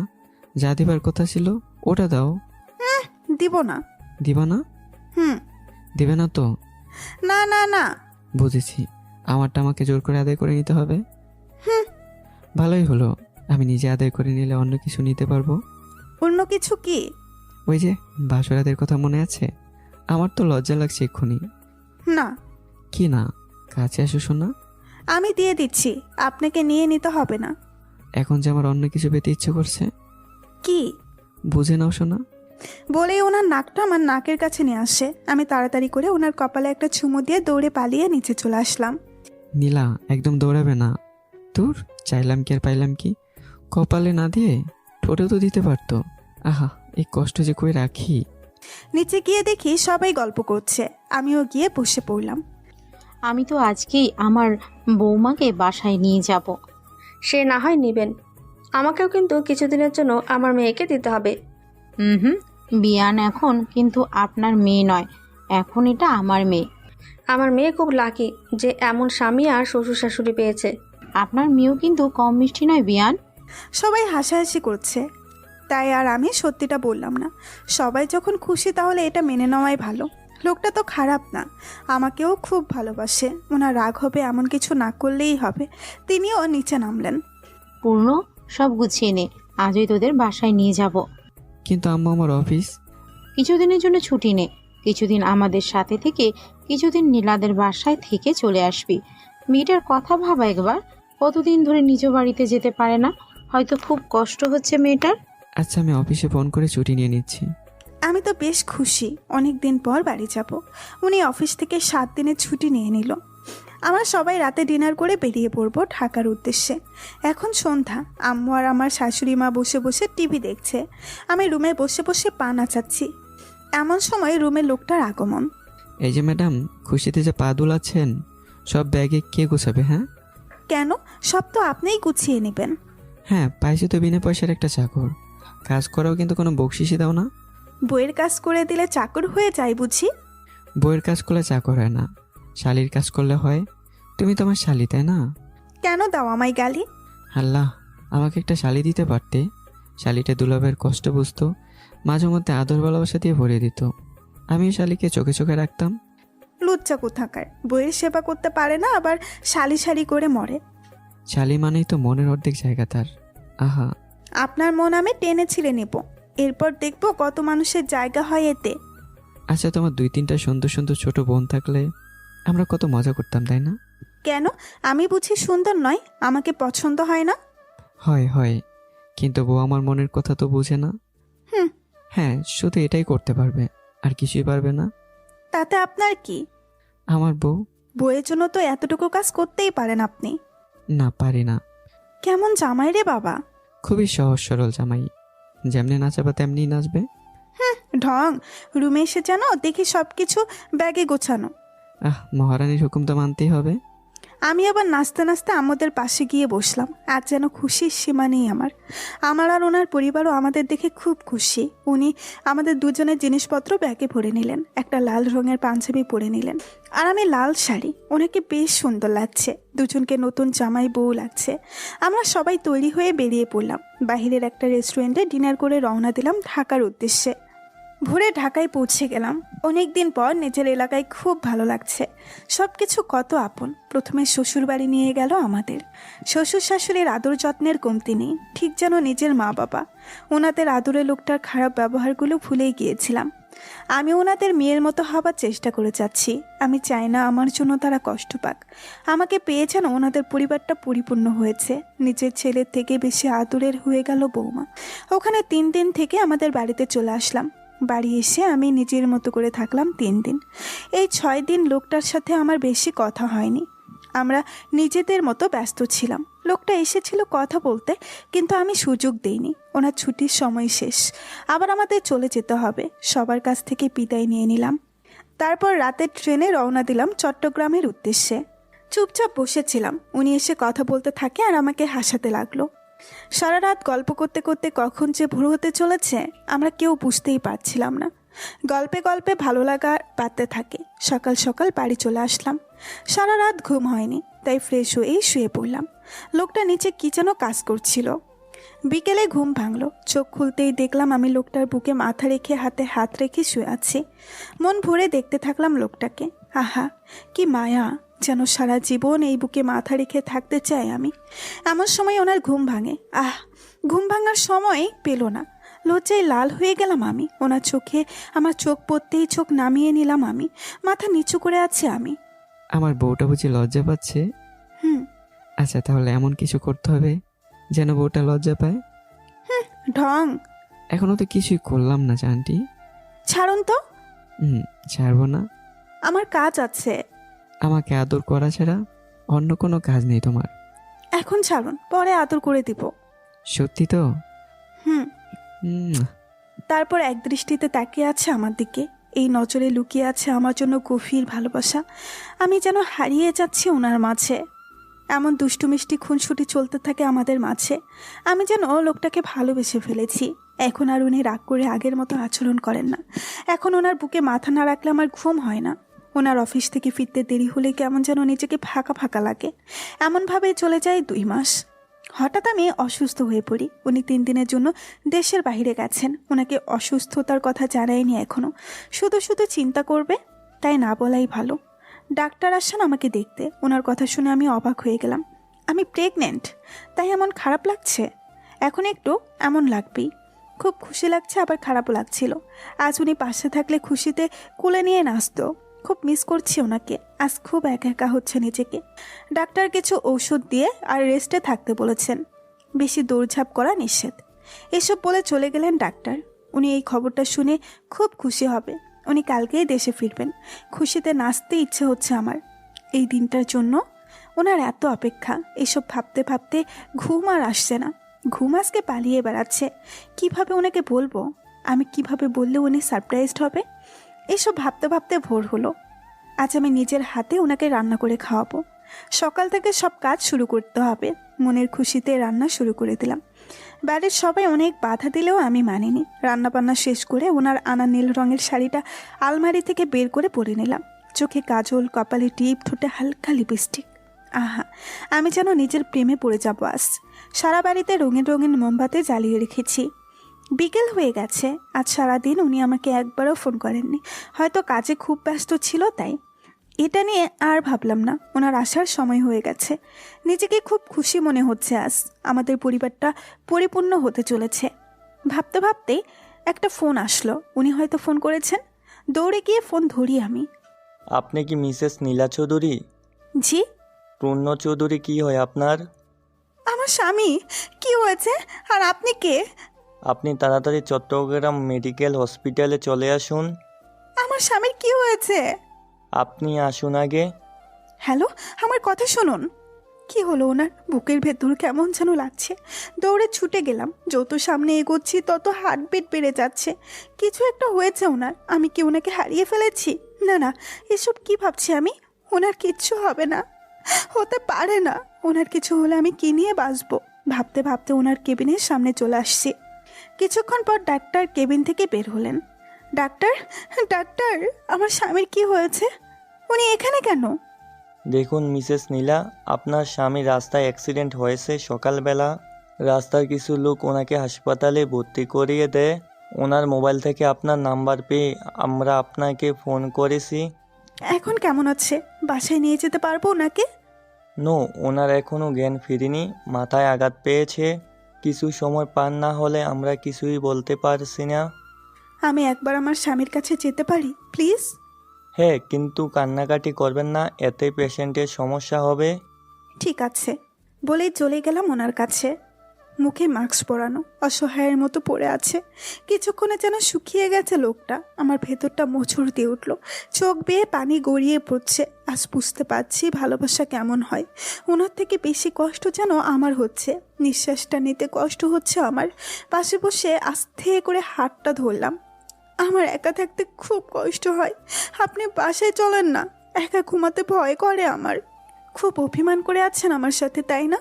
আমি আর কখনো আপনার কথার বাইরে যাব না, আপনার রাগ তুলব না। আমি যে আপনাকে খুব ভালোবেসে ফেলেছি। ওনার হাত আমার পেটে নিলাম। দেখুন, এটা আপনার গিফট, আপনার সন্তান। পছন্দ হয়নি গিফট? দয়া করে একবার তো কথা বলুন। ওনার বুকের উপর শুয়ে কান্নায় ভেঙে পড়লাম। কিছুক্ষণ পর ওনার হাত নড়ছে। আমি তাড়াতাড়ি ডাক্তারকে ডেকে আনলাম। ডাক্তার ভালো করে দেখলেন। এ তো পুরো মিরাক্কেল হয়ে গেল। উনি এখন সম্পূর্ণ বিপদমুক্তি। কিছুদিন রেস্ট নিলে সব ঠিক হয়ে যাবে। 2-3 দিন পর ওনাকে বাসায় নিয়ে যেতে পারবেন। আমি বসে ওনার হাত ধরে কান্না শুরু করে দিলাম। এই কান্নায় সুখ মেশানো আছে। 9 মাস পর খুব কষ্ট হচ্ছে। উনি আমার হাত ধরে পাশে বসে আছেন। আমার প্রতিটি কষ্ট উনি অনুভব করছেন। চোখ দুটো লাল হয়ে আছে। আমি বুঝতে পারছিলাম ওনার কষ্ট হচ্ছে খুব। কিছুক্ষণের মধ্যেই আমাকে নিয়ে যাবে অপারেশন রুমে। আমি ভালো করে দেখছি মানুষটাকে। যদি কখনো না ফিরে আসি তবে এটাই যেন আমার শেষ দেখা। শুনুন, বলো। ভালোবাসি আপনাকে। আমিও খুব ভালোবাসি তোমাকে। তোমার কিছু হবে না, দেখে নিও। তোমাকে বাঁচতে হবে আমার জন্য। আমি মাথা নেড়ে হ্যাঁ বললাম। আমাকে নিয়ে যাচ্ছে। আম্মু, আব্বু, শ্বশুর, শাশুড়ি সবার মুখে চিন্তার ছাপ। প্রায় 2 ঘন্টা পর আমাদের একটি ছেলে সন্তান জন্ম হলো। ঠিক ওনার মতো। খুশির বাদ ছিল না। সবাই খুশি। উনি তো আনন্দে নাচানাচি করছে। সবাইকে দেখে আমিও খুশি। আর কিছুই চাই না আমার। জীবন চলতে থাকুক তার আপন গতিতে। তো বন্ধুরা, গল্পটি এখানেই শেষ হলো। কেমন হয়েছে দুষ্টু মিষ্টি গল্পটা অবশ্যই কমেন্ট করে জানাবেন। নতুন গল্পের জন্য তৈরি থাকবেন। আল্লাহ হাফেজ। হায় আল্লাহ, এ কি সর্বনাশ হলো আমার। এই পেটে আমার বাবু হাঁটাহাঁটি করবে। এর মধ্যে রাগ থাকলে সেও তার মায়ের মতো রাগী হবে। তখন আমার এই কুলকুল কোনকুলি থাকবে না। বাবুটি ঠিক আমার মতো হতে হবে, বুঝলে? যেন লোকজন দেখে বলে, বাপকা বেটা। কথাগুলো তাতে দাঁত চেপে শুনছি আমি। অনেকক্ষণ একা একা বক বক করে নিচে গিয়ে আবার রুমে আসলো। এই বউ, কি গো? এই শোনো না, কি হচ্ছেটা কি? আমার না খুব প্রেম প্রেম পাচ্ছে। এখন কি আমি নাচবো? এমন করো কেন? তো কি করব? দাঁড়াও বলে আলমারি থেকে একটা নীল রঙের শাড়ি নিয়ে আসছে। নাও, এটা পরে আসো তো। পারবো না। কি বললে? না মানে পরতে পারি না। চলো আমি পরে দিচ্ছি। না না, একাই পরতে পারবো। রাত তখন প্রায় 3টে হবে।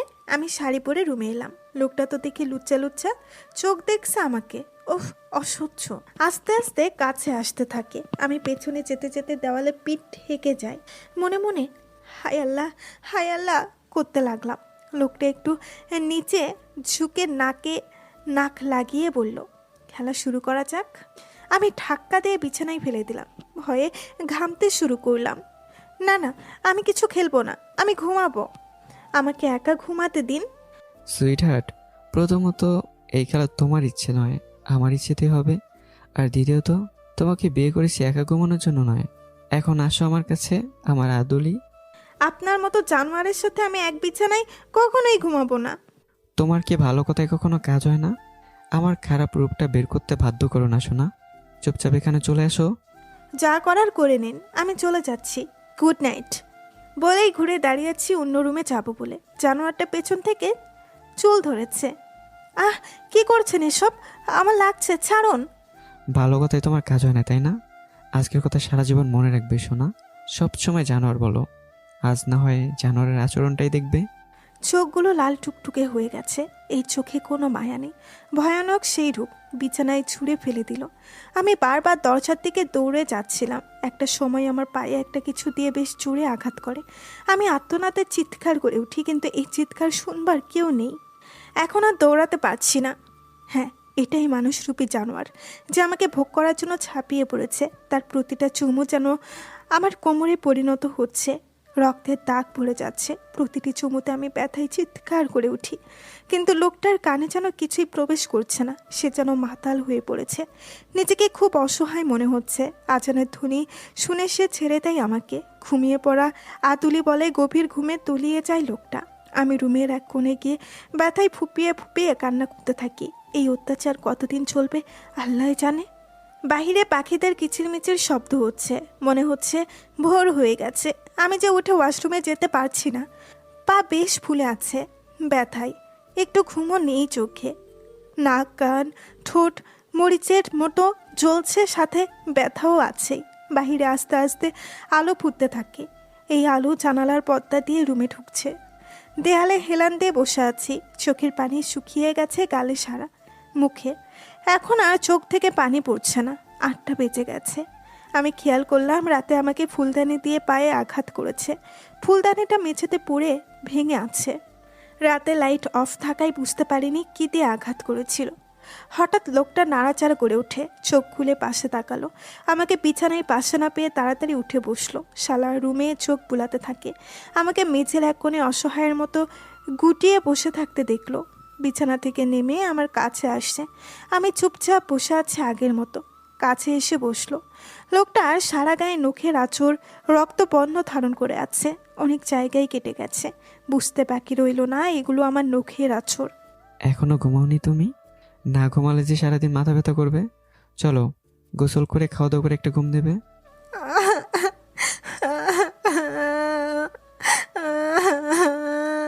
বাবুটার কোথায় কষ্ট হচ্ছে আমাকে কি বলা যাবে? বাবুটা কান্না করলে আমার যে খুব কষ্ট হয়। উনি খেয়াল করলেন আমার পা ফুলে বালিশ শুয়ে আছে। মুখও ফুলে গেছে, ঠোঁট তো চেনাই যাচ্ছে না। করুণ দৃষ্টিতে তাকিয়ে বলল, কালকের জন্য সরি সোনা। তুমি আমার কাছ থেকে পালানোর চেষ্টা করো না প্লিজ। আমি সহ্য করতে পারি না, পাগল হয়ে যাই, মাথা ঠিক থাকে না। তখন কি করি না করি কিছুই ঠিক নেই। অনেক ভালোবাসি। এটা ভালোবাসা? এটা ভালোবাসা হলে ধর্ষণকে মানুষ কি বলবে? তোমার আমার সম্পর্ক স্বামী স্ত্রীর। তোমার সাথে আমার কিছু হলে সেটা পবিত্র, এটা দর্শন নয়। আমি শুধু তোমাকে সারা জীবন কাছে রাখবো বলে এসব করছি। ভুল বুঝো না আমায়। তুমি প্রেগনেন্ট হয়ে যাও, এরপর থেকে আমি আর তোমার সাথে এমন আচরণ করব না। আমাদের একটা বাবু হয়ে গেলে তুমি আমাকে ছাড়তে পারবে না। বাবুর জন্য হলেও আমার সাথে থেকে যাবে। তোমার বাড়ির লোকজনও তোমাকে জোর করে নিতে পারবে না। আমি যে তোমায় কখনো হারাতে চাই না। তোমাকে সারা জীবন কাছে রাখতেই কষ্টগুলো দিচ্ছি বাবন। এক নিঃশ্বাসে যেন কথাগুলো বলে ফেললো লোকটা। আমি তাকিয়ে আছি তার শরীরের ক্ষতের দিকে। 2-3 মিনিট পর নীরবতা ভেঙে লোকটা আমাকে তুলে নিয়ে গেল গোসল করাতে। আয়নায় তাকালাম একবার। মুখ ফুলে যাওয়াই চেনাই যাচ্ছে না, কিন্তু লোকটার কোনো নজর নেই নিচের দিকে। যেন এইরকম রক্তাক্ত হবারই ছিল। লোকটা খুব যত্ন করে আমায় গোসল করিয়ে দিয়ে কোলে কোলে রুমে দিয়ে নিজেও করে নিল। তার চোখে এখন আর কোনো রাগ নেই। সেই মায়া, যেই মায়াবী চোখ তাকিয়ে হারিয়ে যেতে চাইবে সব মেয়ে। আমি রুমে বসে বসে চুল শুকাচ্ছি। হঠাৎ লোকটা একটা তোয়ালা পরে অন্য আরেকটি তোয়ালা দিয়ে চুল মুছতে মুছতে ওয়াশরুম থেকে বের হলো। এই প্রথম লোকটার দিকে তাকিয়ে ভালো করে দেখলাম। দেখতে তো বেশ আগের থেকেই হিরো। ভেজা চুলে নাকি মেয়েদের দারুণ লাগে। এখন তো দেখছি ছেলেদেরও কম কিউট লাগে না। ভাবতে ভাবতেই চোখ পড়ল লোকটার বুকের দিকে। লোমে ভরা ছিল। ইচ্ছে করছে কি একটা চিমটি কেটে দিই। আমি বারবার আর চোখে তাকাই লোকটার দিকে। সে এখনও ব্যাপারটা খেয়াল করেনি। আল্লাহ, নীলু, তুই দেখে লুচু মেয়ে হয়ে গেছিস। ছি ছি, কি লজ্জা। আমি মনে মনে হাসতে থাকলাম। রাতের কথা আমার কিছুই মাথায় নেই। এখন কি ঘটছে আমি তো এই ভাবনাই মরি। কিছুক্ষণ পর আমার সামনে কোমরে হাত দিয়ে দাঁড়ালো লোকটা। আমি তো ভয়ে শেষ। না জানি আবার কি করলাম। ইয়া আল্লাহ, এইবারের মতো বাঁচিয়ে দিও। এই যে বিচ্ছি, এত বেলা হলো এখনো কি খিদে পায়নি আপনার? খিদে তো সেই কখনই পেয়েছে। ফ্রিজে তো খাবার রাখা ছিল। আমার পা। ও সরি সরি, দাঁড়াও আমি খাবার নিয়ে আসছি। না, আমি নিচে যাব। তোমার পা? পায়ে হেঁটে যাব কেন? কোলে করে নিয়ে যান। বাবা, আমার বউ তো আমার থেকে বেশি রোমান্টিক। কথাটা বলতেই আমি একটা ভেঙচি কেটে দিলাম। লোকটা আমাকে কোলে করে নিয়ে যাচ্ছে, আমি তার শরীরের গন্ধ নিচ্ছি। মানুষের গায়ে একটা আলাদা গন্ধ থাকে, আমি এটা উপভোগ করতে লাগলাম। আমাকে নিয়ে টেবিলের সামনে বসালো। অনেক খাবার সাজানো আছে টেবিলে। উনি নাকি নিজের হাতে আমার জন্য রান্না করেছেন। না, লোকটা অতটাও খারাপ না, শুধু রাগ হলে জানোয়ার হয়ে যায়। এটা ছাড়া সব ঠিক আছে। উনি নিজের হাতে খাইয়ে দিচ্ছেন আমাকে, আর ছোটবেলার গল্প জুড়ে দিলেন। আমিও মন দিয়ে শুনছি, আর ওনার ছোটবেলার দুষ্টু দুষ্টু কাণ্ড শুনে দুইজন হাসতে হাসতে লুটুপুটি খাচ্ছি। লোকটাকে এখন পুরোপুরি বাচ্চা বাচ্চা লাগছে, যেন খুব নিষ্পাপ। নতুন নতুন ভালো লাগা তৈরি হচ্ছে, কিন্তু আমি বুঝতেই পারছিলাম না। খাওয়া দাওয়া শেষ করলাম। বাসায় কয়েকজন কাজের জন্য বয়স্ক মহিলা আছে, ওরা গ্রামের খুব মিশুক। ওদের সাথে গল্প করতে খুব ভালো লাগে আমার। লোকটার কি জানে একটা কাজ পড়ে যায়, আসতে নাকি সন্ধ্যা হবে। সবাইকে বলে যায় আমার খেয়াল রাখতে। আমি সারা দিন বাড়িটা ভালো করে দেখলাম, বেশ বড় সড়ো একটা বাড়ি। এটা নাকি আমার শ্বশুর আমার জন্য বানিয়ে দিয়েছেন। লোকটা তার আগের মতো নেই, আগে বখাটে ছিল। দেখলেই মনে হতো লোকটার কি বাড়ি ঘর নেই, এভাবেই রাস্তায় রাস্তায় ঘুরে বেড়ায়। এখন চাকরি করে, নিজেকে গুছিয়ে নিয়েছে বেশ তো। সন্ধ্যা 7টার দিকে তিনি বাড়ি ফিরলেন। আমি বসে বসে পা নাচিয়ে ওই আন্টিদের সাথে টিভি দেখছি। আমাকে দেখে মনেই হচ্ছে না কেউ আমাকে এখানে আটকে রেখেছে। ওনার হাতে বড় বড় 2টা ট্যাডি, সাথে অনেকগুলো চকলেট আর আইসক্রিম। এগুলো দেখে আমার মুখে হাসি ফুটে, কিন্তু কাউকে বুঝতে দিইনি। একটা আইসক্রিম আর কতগুলো চকলেট আমার কাছে রেখে বাকিগুলো ফ্রিজে রেখে দিলাম। একসাথে ডিনার করে ওনার আগে চুপচাপ রুমে চলে গেলাম শুতে। আমি চোখ বন্ধ করে আছি, যেন উনি বুঝতে পারে আমি ঘুমিয়ে গেছি। কিছুক্ষণ পর তিনি এসে পাশে বসে আমার মাথায় হাত বুলিয়ে কপালে একটা চুমু দিয়ে একবার বলল, খুব ভালোবাসি বউটাকে। কিন্তু বউটা কেন যে বোঝে না। এমন বাচ্চা বাচ্চা বউ নিয়ে পড়েছি বিপদে, হে আল্লাহ রক্ষা করো। তারপর একপাশে ঘুমিয়ে পড়েছে, আমিও মিটিমিটি হাসছি। অনেক কিছু ভাবতে ভাবতে কখন যে ঘুমিয়ে পড়লাম নিজেও জানি না। সূর্যের আলো চোখে পড়তেই ঘুম ভাঙলো। পাশে তাকিয়ে দেখলাম লোকটা নেই, হয়তো উঠে গেছে আমার আগে। সকালটা বেশ মিষ্টি মিষ্টি লাগছে, হালকা শীত পড়েছে, তাই অনেক বেলা হয়েও কুয়াশার চাদরে ঢেকে থাকে সব। এমন সময় গরম গরম কফি হলে বেশ হতো। কথাটা ভাবতেই লোকটা কফি নিয়ে হাজির। Good morning sweetheart. হুম। কি ব্যাপার, সকাল সকাল ভেঙচি দিলা যে? রাগ, আমি রাগ। চোখ মুখ দেখে বুঝতে পারবেন না নাকি? বাবা, রাতে আদর করলেও রাগ, আবার না করলেও রাগ। আমি এখন কোন ফান্দে পড়ে গেছি? রাখেন তো আপনার আজাইরা পাচাল। আগে বলেন, আমি ঘুমানোর সময় আমার বালিশের পাশে একটা চকলেট রেখেছিলাম, সকালে উঠে দেখি নাই, কোথায় গেল? কোথায় গেল? বলেই কফির মগ টেবিলে রেখে মাথা চুলকাতে লাগলো। হ্যাঁ হ্যাঁ, গেল কোথায়? আজকাল দেখছি চকলেটও চুরি হচ্ছে। তো তো তোমার চকলেট কে চুরি করবে? যে আমার সাথে এক বিছানায় ঘুমায়। কে ঘুমায়? ন্যাকা, মনে হয় উনি জানেন না কে ঘুমায়। তুমি কি আমার কথা বলছো? আমি তো চকলেট খাই না সোনা। আর আমি কি আমার বাবুনির চকলেট খেতে পারি? তুমি বলো। কেন, আপনার কি মুখ নাই যে খেতে পারবেন না? বুঝো না কেন? তোমার চকলেট খেলে আমার ডায়রিয়া হবে। তুমি যেভাবে অভিশাপ দাও, তোমার চকলেট খাওয়ার সাহস আমার নেই। চকলেটের তো হাত পা নেই যে দৌড়ে পালিয়ে যাবে। অবশ্যই আপনি খেয়েছেন, হয়তো ঘুমন্ত অবস্থায় খেয়েছেন, তাই এখন কিছু মনে পড়ছে না। কি, তুমি আমাকে ঘুমন্ত চোর বানিয়ে দিলে? শেষ পর্যন্ত বউয়ের কাছ থেকে এই মিথ্যা অপবাদটা শুনতে হলো। হে আল্লাহ, আমি আর বাঁচতে চাই না, নিয়ে যাও আমাকে। হয়েছে, এত ঢং করতে হবে না। কি করব তাহলে? আজকে আমার জন্য আরো বেশি করে চকলেট নিয়ে আসতে হবে। যথাজ্ঞা ম্যাডাম।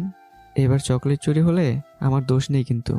হ্যাঁ, আমি এত বোকা না। এইবার সব চকলেট গোপন জায়গায় লুকিয়ে রাখবো। পিচ্ছি হলে কি হবে, মাথায় বেশ বুদ্ধি আছে। কিছু বললেন মনে হয়? না না, কফি ঠান্ডা হয়ে গেছে, যান গরম করে নিয়ে আসুন। এত শখ করে বিয়ে করলাম, কোথায় বউ আমায় একটু আদর যত্ন করবে তা না, আমি নিজে বউ সেবা যত্ন করছি। আল্লাহ। আবারও কিছু বললেন মনে হলো। না না, তুমি ফ্রেশ হয়ে আসো, আমি গরম কফি আনছি। ওয়াশরুমে গিয়েই হাসিতে লুটুপুটি খাচ্ছি। মিথ্যা অপবাদ দিয়ে বেশ বোকা বানিয়ে দিলাম লোকটাকে।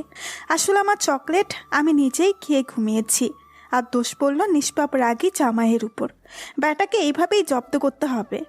একটু একটু ভালো লাগা তৈরি হচ্ছিল। ফ্রেশ হয়ে নিচে নামলাম। নিচে গিয়ে দেখি ওনার ছোট বোন স্বর্ণা এসেছে। স্বর্ণা খুব মিশুক একটা মেয়ে। আমরা একসাথেই লেখাপড়া করছিলাম, ওকে দেখেই গল্প জুড়ে দিলাম। একসাথে লাঞ্চ করলাম 3 জন। উনি বিকেলে অফিসে যাবার জন্য তৈরি হচ্ছে, এমন সময় স্বর্ণা তার ভাইয়ের কাছে বায়না ধরেছে শপিংয়ে যাবে। ভাই আমি শপিং করতে যাব। কাল নিয়ে যাব। না আজ যাব। কিন্তু আমার তো অফিসে একটা কাজ আছে বোনটি, কালকে যাই প্লিজ। আমি ভাবির সাথে যাব। লোকটা অন্য কিছু বলতে পারল না, জানে বোন কষ্ট পাবে, আর উনি ওনার বোনকে খুব ভালোবাসেন। ঠিক আছে, ভাবিকে নিয়ে যা। আর তুমি একদম ভুলেও পালানোর চেষ্টা করো না, তোমার দিকে সবসময় আমার লোকেরা নজর রাখবে, ওকে শোনা? কথাটা আমাকে কানের কাছে এসে আস্তে করে বলল। আমিও মাথা নেড়ে ঠিক আছে জবাব দিলাম। বিকেলবেলা আমরা বেরিয়ে পড়লাম শপিংয়ের উদ্দেশ্যে। আমি আর স্বর্ণা মন ভরে শপিং করতে থাকলাম। আমার জন্য কয়েকটি শাড়ি আর 3 পিস, আর ওনার জন্য শীতের জন্য একটা চাদর কিনে নিই। খুব ভালো লাগছে। শপিং মল থেকে বেরিয়ে গাড়িতে উঠতে যাব এমন সময় শাওনের সাথে দেখা। একসাথে এক স্কুলে লেখাপড়া করতাম আমরা, বেস্ট ফ্রেন্ড ছিলাম। কলেজে উঠে আলাদা হয়ে যাই। অনেক দিন পর দেখা, দেখতে পেয়েই জড়িয়ে ধরল। এটা শুধুমাত্র একজন বন্ধুর মতো, যার মধ্যে অন্য কিছু ভাবতে পারিনি আমি। ওর সাথে প্রায় 1 ঘন্টা কফি শপে কথা বললাম, সাথে স্বর্ণাও ছিল। সেই ছোটবেলার পুরনো দুষ্টুমির কথা জুড়ে দিলাম আমরা 3 জন। আমরা 6টার দিকে বাসায় পৌঁছাই। বাসায় গিয়েই সবাইকে আমাদের শপিং দেখালাম। ঠিক 7টার সময় উনি বাসায় পৌঁছালেন। আমি আর স্বর্ণা টিভি দেখছি। উনি আমাদের দিকে তাকালেন না, সোজা উপরে নিজের রুমে চলে গেলেন। সেটা নিয়ে অতটা মাথা ঘামাইনি আমি। 10টা 30 বাজে। আমি আর স্বর্ণা সিরিয়াল দেখছি। উপর থেকে একবার চড়ে চেঁচিয়ে বলল লোকটা, নীলা, রুমে এসো তো। আমি এই কথায় কোনো পাত্তা না দিয়ে নিজের মতো টিভি দেখতে চলেছি। 30-35 মিনিট পর লোকটা নিচে নেমে আমার সামনে এসে দাঁড়ালো। চোখ মুখ রাগে লাল হয়ে আছে। আমি এই রাগের কারণ খুঁজে পেলাম না। আমার ঠোঁট কাঁপছে। কাঁপা কাঁপা ঠোঁটে বললাম, আমি এখন উপরে যেতাম। কথা বলে শেষও করতে পারলাম না। ঠাস ঠাস করে 2 গালে 2টা থাপ্পড় দিল। স্বর্ণা ভয়ে কাঁপছে। ওকে ধমক দিয়ে রুমে পাঠিয়ে দিল লোকটা। আমার চোখে পানি টলমল করছে। কিছু না বলেই আমার চুল টেনে ধরলো। একবার একটা কথা বললে সাথে সাথে সেটা তোকে করতে হবে, ভালো করে মাথায় ঢুকিয়ে নে কথাটা। আমি চুপ, কারণ আমি এই রাগের কারণ বুঝতে পারছি না। লোকটা আমার চুলের মুঠে ধরে টেনে সিঁড়িতে উপরে নিয়ে গেল। আমার কাছে তুই সুখে না? আগে বললেই পারতি। তোর গায়ে অনেক জ্বালা, আমি না হয় মিটিয়ে দিতাম। আমি তো পরপুরুষ না, তুই ভালো করেই জানিস। আমার মাথায় কিছুই ঢুকছিল না। তোর শপিং তো 5টার সময় শেষ হয়ে গেছে, তাহলে বাড়িতে 6টায় ফিরলে কেন? কোনো উত্তর নেই। আজকাল ছেলেদের সাথে জড়াজড়ি করতেও তোর মন চায়। কিরে, পরপুরুষের সাথে করতে পারলে নিজের স্বামীর সাথে পারবি না কেন? অন্যের বিছানায় শুতে পারলে আমার বিছানায় শুতে সমস্যা কেন তোর? আমার মুখে কোনো কথা আসছে না। মানুষের ভাবনা এত নিচ কিভাবে হতে পারে? এত খারাপ চিন্তা ভাবনা। এই লোকটা কিভাবে আমাকে ভালোবাসতে পারে? সকালে এক রূপ, রাতে আরেক রূপ। ঘন্টায় ঘন্টায় রূপ পরিবর্তন। মাথাটা ঘুরছে। চুপ কেন তুই? কিছু বল। আমার চোখ পানিতে ভরে গেছে, শুধু ঝরার অপেক্ষা। তোকে যে কি করতে ইচ্ছে করছে আমার, এই আমার কি নেই যা ওই ছেলের মধ্যে আছে বল? টেনে শাড়িটা খুলে ফেললেন। তোর কোথায় কোথায় হাত দিয়েছে তোর ওই প্রেমিক? এখানে, এখানে, ওখানে। হাত দিয়ে দেখাচ্ছে আর চিল্লাচ্ছে। তুই তো অপবিত্র হয়ে গেছিস, তোকে এখন পবিত্র করতে হবে। আমি কিছু বলতে চেয়েও বলতে পারিনি, শুধু অবাক হয়ে দেখছিলাম মানুষটাকে। এখন তো আমার অবাক হওয়ারই পালা। একটা মূর্তির মতো দাঁড়িয়েছিলাম আমি। লোকটা আমাকে টেনে ওয়াশরুমে নিয়ে গেল। রাত 12টা বাজতে চললো। ঝর্ণার নিচে গিয়ে ঝর্ণা ছেড়ে দিল। সারা রাত তুই পানির মধ্যে দাঁড়িয়ে থাকবি, ভুলেও এই নিচ থেকে সরবি না, কথাটা মাথায় রাখবি। আমি চুপচাপ দাঁড়িয়ে আছি। Bye sweetheart. বলেই চলে গেল। এটা কি আসলেই ভালোবাসা? এমনিতেই শীতের সময় পানি বরফে পরিণত হয়েছে। হে আল্লাহ, আমি তোমার কি এমন ক্ষতি করেছিলাম? কেন তুমি এতটা কষ্ট দিচ্ছ আমায়? দেখা যাক এই অত্যাচার কতদিন চলতে থাকে। শরীরে প্রচণ্ড ব্যথা অনুভব হলো। মাথায় চিনচিন ব্যথা করছে। আস্তে করে চোখ মেলে তাকালাম। এ কি, আমি কোথায়? পাশে তাকিয়ে দেখে লোকটা আমার হাতের উপর মাথা রেখে ঘুমিয়ে পড়েছে। আমি হাসপাতালের বেডে শুয়ে আছি। কি হয়েছে আমার? আমি নাড়াচাড়া। লোকটা বুঝে যায়। তাড়াতাড়ি ঘুম থেকে উঠে বসি। চোখ দুটো লাল হয়ে আছে, মনে হয় ঘুমায়নি সারা রাত। এখন কেমন লাগছে তোমার? ভালো, কিন্তু আমার কি হয়েছিল? সকাল উঠে দেখি তুমি জ্ঞান হারিয়ে ফ্লোরে পড়ে আছো। রাতের জন্য আমি অনেক সরি। আর কখনো এমন হবে না শোনা। আমার ভুল হয়ে গেছে। আমি তো বাজে মেয়ে, তাই এমন ব্যবহার পেতে হয়। এতে আপনার তো কোনো দোষ নেই। এমন বলো না লক্ষ্মীটি, তুমি খুব ভালো, খুব মিষ্টি, আমার আদরের বউ। হ্যাঁ, খুবই আদরের, খুব ভালো জানি আমি। আচ্ছা, তোমার জন্য একটা সারপ্রাইজ আছে। কি সারপ্রাইজ? বাসায় ফিরলেই দেখতে পারবে। আমি এক্ষুনি বাসায় যাব। কি ব্যাপার, আগে আমার কাছ থেকে পালাতে চাইতে আর এখন আমার কাছে তাড়াতাড়ি আসতে চাইছো? ভালোবাসা হয়ে গেছে মনে হয় বাবুটা। আমাকে একটু একা থাকতে দিন প্লিজ। আচ্ছা, তুমি রেস্ট নাও, আমি ডাক্তারের সাথে কথা বলে আসছি। বলেই চলে গেল। কিছু একটা ভাবতে লাগলাম, এমন সময় সন্ধ্যার আগমন। তোমার তো ভাগ্য খুব ভালো ভাবি, আমার ভাইয়ে বউ পাগলা হয়ে গেছে। মানে? তোমার তো দুদিন কোনো জ্ঞান ছিল না, এই দুদিন ধরে ভাইয়া কিছু খেলো না, একটু ঘুমায়নি, শুধু নিজের পাশে বসেছিল। কখন তোমার জ্ঞান ফিরে এই আশায়। ভাইয়া আমার প্রেম পাগল হয়ে গেছে। বলেই মিটিমিটি হাসছে স্বর্ণা। ভাবি, বলো। পাশের কেবিনে কে ভর্তি আছে জানো? কে? শাওন। এটা আবার হাসপাতালে ভর্তি কেন? দেখলেই বুঝবে। আচ্ছা চলো। কোথায়? শাওনের কাছে। তোমার শরীর এখন কেমন? হাঁটতে পারবে তো? হ্যাঁ, এখন তো বেশ ভালো লাগছে, হাঁটতে পারবো, চলো। আস্তে আস্তে করে বাসের কেবিনে গেলাম। এ কি, শাওনের এই অবস্থা কিভাবে হলো? একটা পা উপরে ঝোলানো, সারা পায়ে ব্যান্ডেজ। আমি গিয়ে পাশে বসতেই শাওন চোখ খুললো। আমাকে দেখে ভয় কাঁপতে লাগলো। আমি মাথায় হাত দিতেই বলে উঠল, তুই তুই আমাকে ধরিস না আম্মা। আগে জানলে আমি কখনো তোর দিকে তাকিয়ে কথা বলতাম না। তুই আমার আম্মা, আব্বা, দাদি, নানি সব। মাফ করে দে খালাম্মা। কি রে, মাথায় প্রবলেম হয়েছে নাকি তোর? কি বলো সেই সব আবল তাবল? আমার থেকে দূরে থাকবই নে, নাইলে তোর জামাই আমাকে জীবিত কবর দিবে। কথাটা শুনতেই মাথায় হাত চলে গেল আমার। হায় আল্লাহ, এই লোকটা যে কি করতে ইচ্ছে করে কোনো কিছুই হুঁশজ্ঞান নেই। রাগ হলে কি করে না করে নিজেও জানে না। অনেকক্ষণ ধরে বসে আছি পেটে, লোকটা আসলো। চলো সুইট হার্ট, তোমার যাবার সময় হয়ে গেছে। চলেন।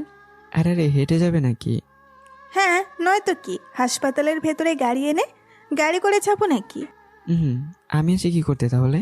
বলেই কোলে তুলে নিল, নিয়ে গাড়িতে বসালো। আমার তো শাওনের অবস্থা দেখে মাথায় আগুন জ্বলছে। আমি বড় বড় করে তাকিয়ে আছি লোকটার দিকে। মা গো মা, এমনভাবে তাকিয়ে আছো যেন আমাকে পানি দিয়ে গিলে খাবে। হ্যাঁ, খাবো। বুঝতে পারছি তোমার খিদে পেয়েছে, আমাকে খেও না প্লিজ। আমি তোমাকে ভালোভাবে রান্না করে খাওয়াবো জানটি। আজে বাজে কথা বলবেন না, আগে বলুন শাওনের এই অবস্থা কে করেছে? তোমার স্বামী। আচ্ছা, আপনি এটা কেন করলেন? আল্লাহ, তুমি মেনে নিয়েছো আমি তোমার স্বামী? না, মানি না, আর কখনো মানবও না। আগে বলুন আমার স্বামী এটা কেন করলো? তোমার স্বামী এটা মানতে পারোনি। কোনটা? ওই যে তার মিষ্টি বউটাকে কেউ জড়িয়ে ধরবে এটা। শাওন আমার বেস্ট ফ্রেন্ড। ফ্রেন্ড বলে ঘষাঘষি করতে হবে? দূর থেকে কথা বললে হয় না? ওর ভাগ্য ভালো বলে হালকা মেরে আবার হাসপাতালে ভর্তি করে এসেছি। দ্বিতীয়বার এমন করলে মেরে ফেলবো। আমার বউকে স্পর্শ করা, হ্যাঁ? ভালো করে মজা বুঝিয়ে দেবো। ভালো করে বুঝিয়ে বললেই হতো। অত শত বোঝাতে পারি না আমি। হ্যাঁ, শুধু মারামারি করতে পারেন। হ্যাঁ, তা বেশ ভালো পারি। ফাঁক দিয়ে পড়েছি আমি বিপদে। কিছু বললে? কই না তো। আর ভালো করে শুনে রাখো তুমি, তোমার ভাই, আব্বু, কাছের আত্মীয় স্বজনরা ছাড়া কেউ যেন তোমাকে জড়িয়ে ধরতে না পারে। ধরলে খুব খারাপ অবস্থা হবে। কার? তোমার, আর যে ধরবে তার। তোমাকে ধরবো আমি, ভালোবাসবো আমি, আদর করবো আমি, মাঝে মাঝে রাগ দেখাবো আমি, অন্য কেউ না। বেঞ্চি দিলা কেন? আমার ইচ্ছে।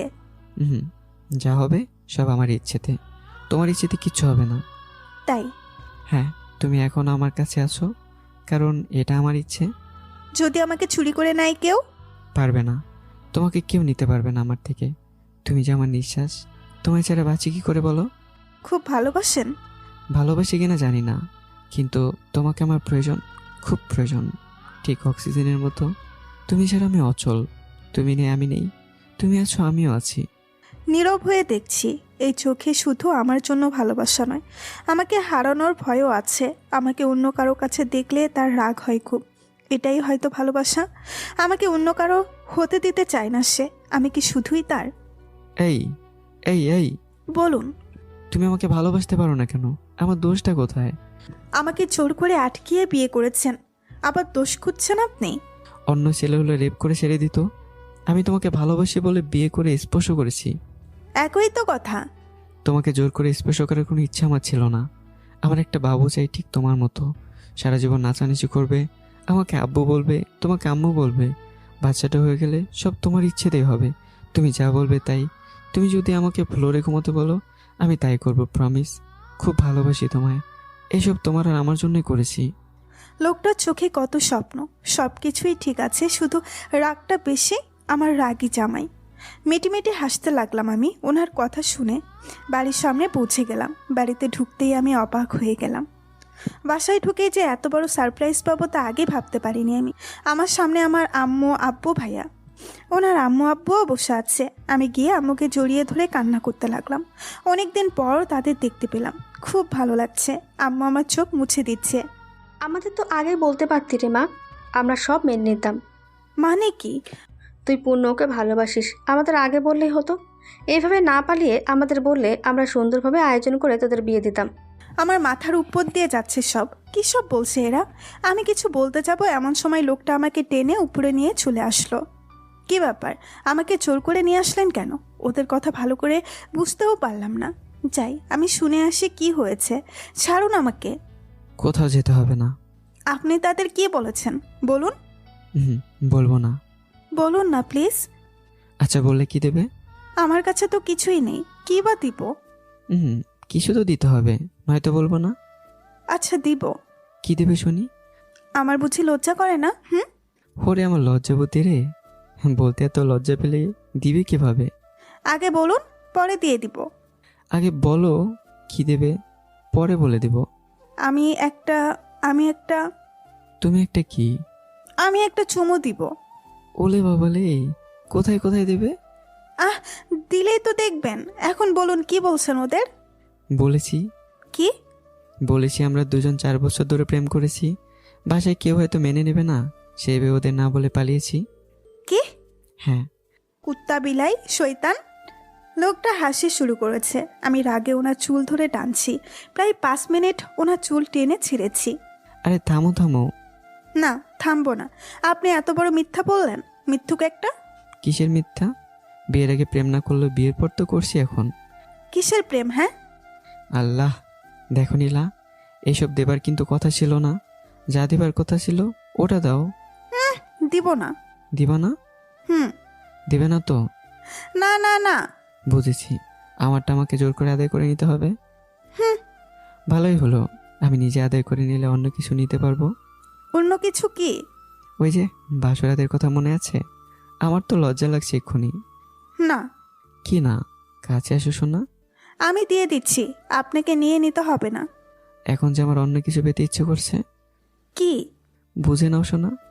বলেই ওনার নাকটা আমার নাকের কাছে নিয়ে আসে। আমি তাড়াতাড়ি করে ওনার কপালে একটা চুমু দিয়ে দৌড়ে পালিয়ে নিচে চলে আসলাম। নীলা, একদম দৌড়াবে না। তোর চাইলাম কি আর পাইলাম কি? কপালে না দিয়ে ঠোঁটেও তো দিতে পারতো। আহা, এই কষ্ট যে কই রাখি। নিচে গিয়ে দেখি সবাই গল্প করছে। আমিও গিয়ে বসে পড়লাম। আমি তো আজকেই আমার বৌমাকে বাসায় নিয়ে যাব। সে না হয় নেবেন, আমাকেও কিন্তু কিছুদিনের জন্য আমার মেয়েকে দিতে হবে। বিয়ান এখন কিন্তু আপনার মেয়ে নয়, এখন এটা আমার মেয়ে। আমার মেয়ে খুব লাকি যে এমন স্বামী আর শ্বশুর শাশুড়ি পেয়েছে। আপনার মেয়েও কিন্তু কম মিষ্টি নয় বিয়ান। সবাই হাসাহাসি করছে, তাই আর আমি সত্যিটা বললাম না। সবাই যখন খুশি তাহলে এটা মেনে নেওয়াই ভালো। লোকটা তো খারাপ না, আমাকেও খুব ভালোবাসে। ওনার রাগ হবে এমন কিছু না করলেই হবে। তিনিও নিচে নামলেন। পূর্ণ, সব গুছিয়ে নে, আজই তোদের বাসায় নিয়ে যাব। কিন্তু আম্মু, আমার অফিস। কিছুদিনের জন্য ছুটি নে, কিছুদিন আমাদের সাথে থেকে কিছুদিন নীলাদের বাসায় থেকে চলে আসবি। মেয়েটার কথা ভাবা একবার, কতদিন ধরে নিজ বাড়িতে যেতে পারে না, হয়তো খুব কষ্ট হচ্ছে মেয়েটার। আচ্ছা, আমি অফিসে ফোন করে ছুটি নিয়ে নিচ্ছি। আমি তো বেশ খুশি, অনেক দিন পর বাড়ি যাব। উনি অফিস থেকে 7 দিনের ছুটি নিয়ে নিল। আমরা সবাই রাতে ডিনার করে বেরিয়ে পড়বো ঢাকার উদ্দেশ্যে। এখন সন্ধ্যা। আম্মু আর আমার শাশুড়ি মা বসে বসে টিভি দেখছে। আমি রুমে বসে বসে পা নাচাচ্ছি। এমন সময় রুমে লোকটার আগমন। এই যে ম্যাডাম, খুশিতে যে পা দুলাচ্ছেন, সব ব্যাগে কে গোছাবে? হ্যাঁ, কেন? সব তো আপনিই গুছিয়ে নেবেন। হ্যাঁ, পাইছি তো বিনা পয়সার একটা চাকর। কাজ করাও কিন্তু কোনো বকশিসই দাও না। বইয়ের কাজ করে দিলে চাকর হয়ে যায় বুঝি? বইয়ের কাজ করলে চাকর হয় না, শালির কাজ করলে হয়। তুমি তোমার শালি, তাই না? কেন দাও আমায় গালি? আল্লাহ, আমাকে একটা শালি দিতে পারতে। শালিটা দুলাভের কষ্ট বুঝতো, মাঝে মধ্যে আদর ভালোবাসা দিয়ে ভরিয়ে দিত। আমি শালিকে চোখে চোখে রাখতাম। লুচ্চা কোথাকার, বইয়ের সেবা করতে পারে না, আবার শালি শালি করে মরে। শালি মানেই তো মনের অর্ধেক জায়গা তার। আহা, আপনার মন আমি টেনে ছিঁড়ে নেব, এরপর দেখব কত মানুষের জায়গা হয় এতে। আচ্ছা, তোমার 2-3টা সুন্দর সুন্দর ছোট বোন থাকলে আমরা কত মজা করতাম, তাই না? কেন? আমি বুঝি সুন্দর নয়? আমাকে পছন্দ হয় না? হয় হয়, কিন্তু বউ আমার মনের কথা তো বুঝে না। হুম। হ্যাঁ, শুধু এটাই করতে পারবে, আর কিছুই পারবে না। তাতে আপনার কি? আমার বউ।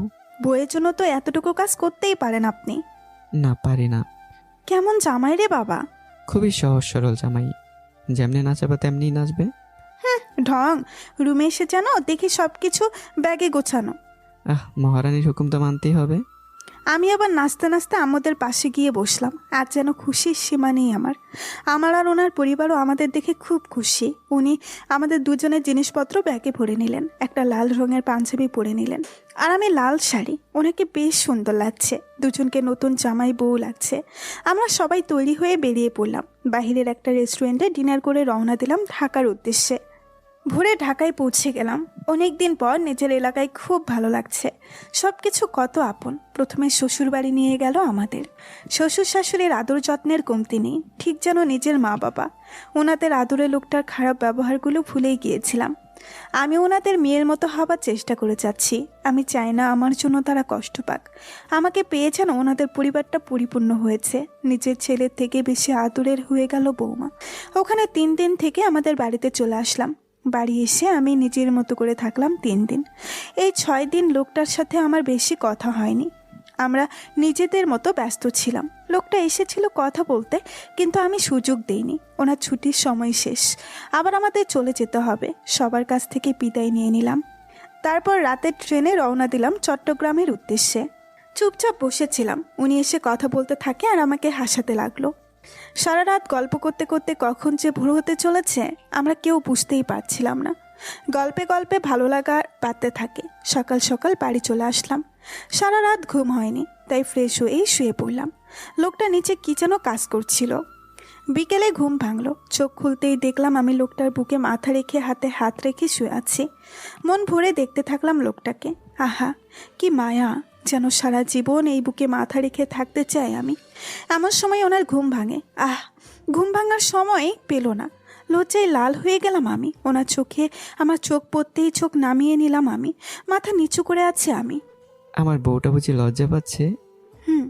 আচ্ছা, তাহলে এমন কিছু করতে হবে যেন বউটা লজ্জা পায়। ঢং। এখনো তো কিছুই করলাম না আন্টি। ছাড়ুন তো। ছাড়বো না। আমার কাজ আছে। আমাকে আদর করা ছাড়া অন্য কোনো কাজ নেই তোমার। এখন ছাড়ুন, পরে আদর করে দিব। সত্যি তো? হুম। উম, তারপর এক দৃষ্টিতে তাকিয়ে আছে আমার দিকে। এই নজরে লুকিয়ে আছে আমার জন্য গভীর ভালোবাসা। আমি যেন হারিয়ে যাচ্ছি ওনার মাঝে। এমন দুষ্টু মিষ্টি খুনসুটি চলতে থাকে আমাদের মাঝে। আমি যেন লোকটাকে ভালোবেসে ফেলেছি। এখন আর উনি রাগ করে আগের মতো আচরণ করেন না। এখন ওনার বুকে মাথা না রাখলে আমার ঘুম হয় না। ওনার অফিস থেকে ফিরতে দেরি হলে কেমন যেন নিজেকে ফাঁকা ফাঁকা লাগে। এমনভাবেই চলে যায় 2 মাস। হঠাৎ আমি অসুস্থ হয়ে পড়ি। উনি 3 দিনের জন্য দেশের বাইরে গেছেন। ওনাকে অসুস্থতার কথা জানায়নি এখনও। শুধু শুধু চিন্তা করবে, তাই না বলাই ভালো। ডাক্তার আসেন আমাকে দেখতে। ওনার কথা শুনে আমি অবাক হয়ে গেলাম। আমি প্রেগনেন্ট, তাই এমন খারাপ লাগছে? এখন একটু এমন লাগবেই। খুব খুশি লাগছে, আবার খারাপও লাগছিল। আজ উনি পাশে থাকলে খুশিতে কোলে নিয়ে নাচতো। খুব মিস করছি ওনাকে। আজ খুব একা একা হচ্ছে নিজেকে। ডাক্তার কিছু ঔষধ দিয়ে আর রেস্টে থাকতে বলেছেন। বেশি দৌড়ঝাঁপ করা নিষেধ। এসব বলে চলে গেলেন ডাক্তার। উনি এই খবরটা শুনে খুব খুশি হবে। উনি কালকেই দেশে ফিরবেন।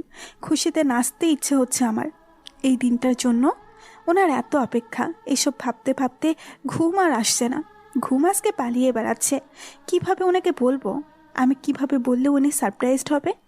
এসব ভাবতে ভাবতে ভোর হলো। আজ আমি নিজের হাতে ওনাকে রান্না করে খাওয়াবো। সকাল থেকে সব কাজ শুরু করতে হবে। মনের খুশিতে রান্না শুরু করে দিলাম। বাড়ির সবাই অনেক বাধা দিলেও আমি মানিনি। রান্নাবান্না শেষ করে ওনার আনা নীল রঙের শাড়িটা আলমারি থেকে বের করে পরে নিলাম। চোখে কাজল, কপালে টিপ, ঠোঁটে হালকা লিপস্টিক। আহা, আমি যেন নিজের প্রেমে পড়ে যাবো আজ। সারা বাড়িতে রঙিন রঙিন মোমবাতি জ্বালিয়ে রেখেছি। বিকেল হয়ে গেছে। আজ সারাদিন উনি আমাকে একবারও ফোন করেননি, হয়তো কাজে খুব ব্যস্ত ছিল তাই।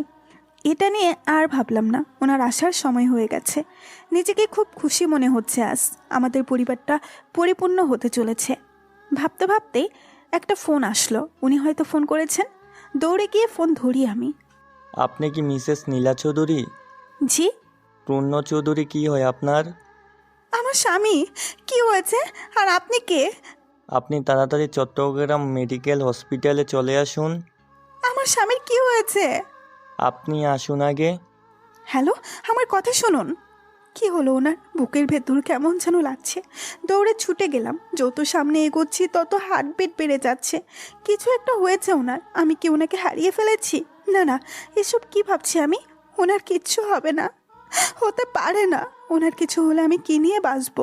ভাবতে ভাবতে ওনার কেবিনের সামনে চলে আসছি। কিছুক্ষণ পর ডাক্তার কেবিন থেকে বের হলেন। ডাক্তার, ডাক্তার, আমার স্বামীর কি হয়েছে?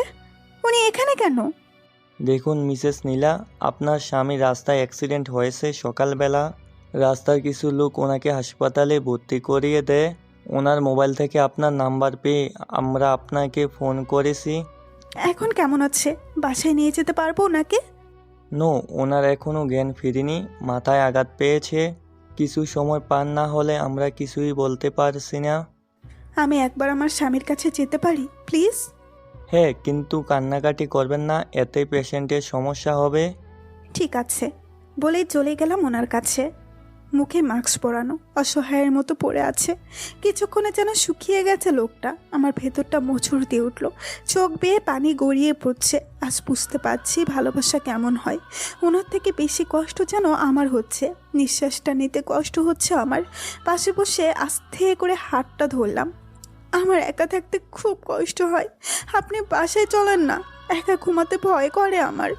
খুব অভিমান করে আছেন আমার সাথে, তাই না? আমি আর কখনো আপনার কথার বাইরে যাব না, আপনার রাগ তুলবো না। আমি যে আপনাকে খুব ভালোবেসে ফেলেছি। ওনার হাত আমার পেটে নিলাম। দেখুন, এটা আপনার গিফট, আপনার সন্তান। পছন্দ হয়নি গিফট? দয়া করে একবার তো কথা বলুন।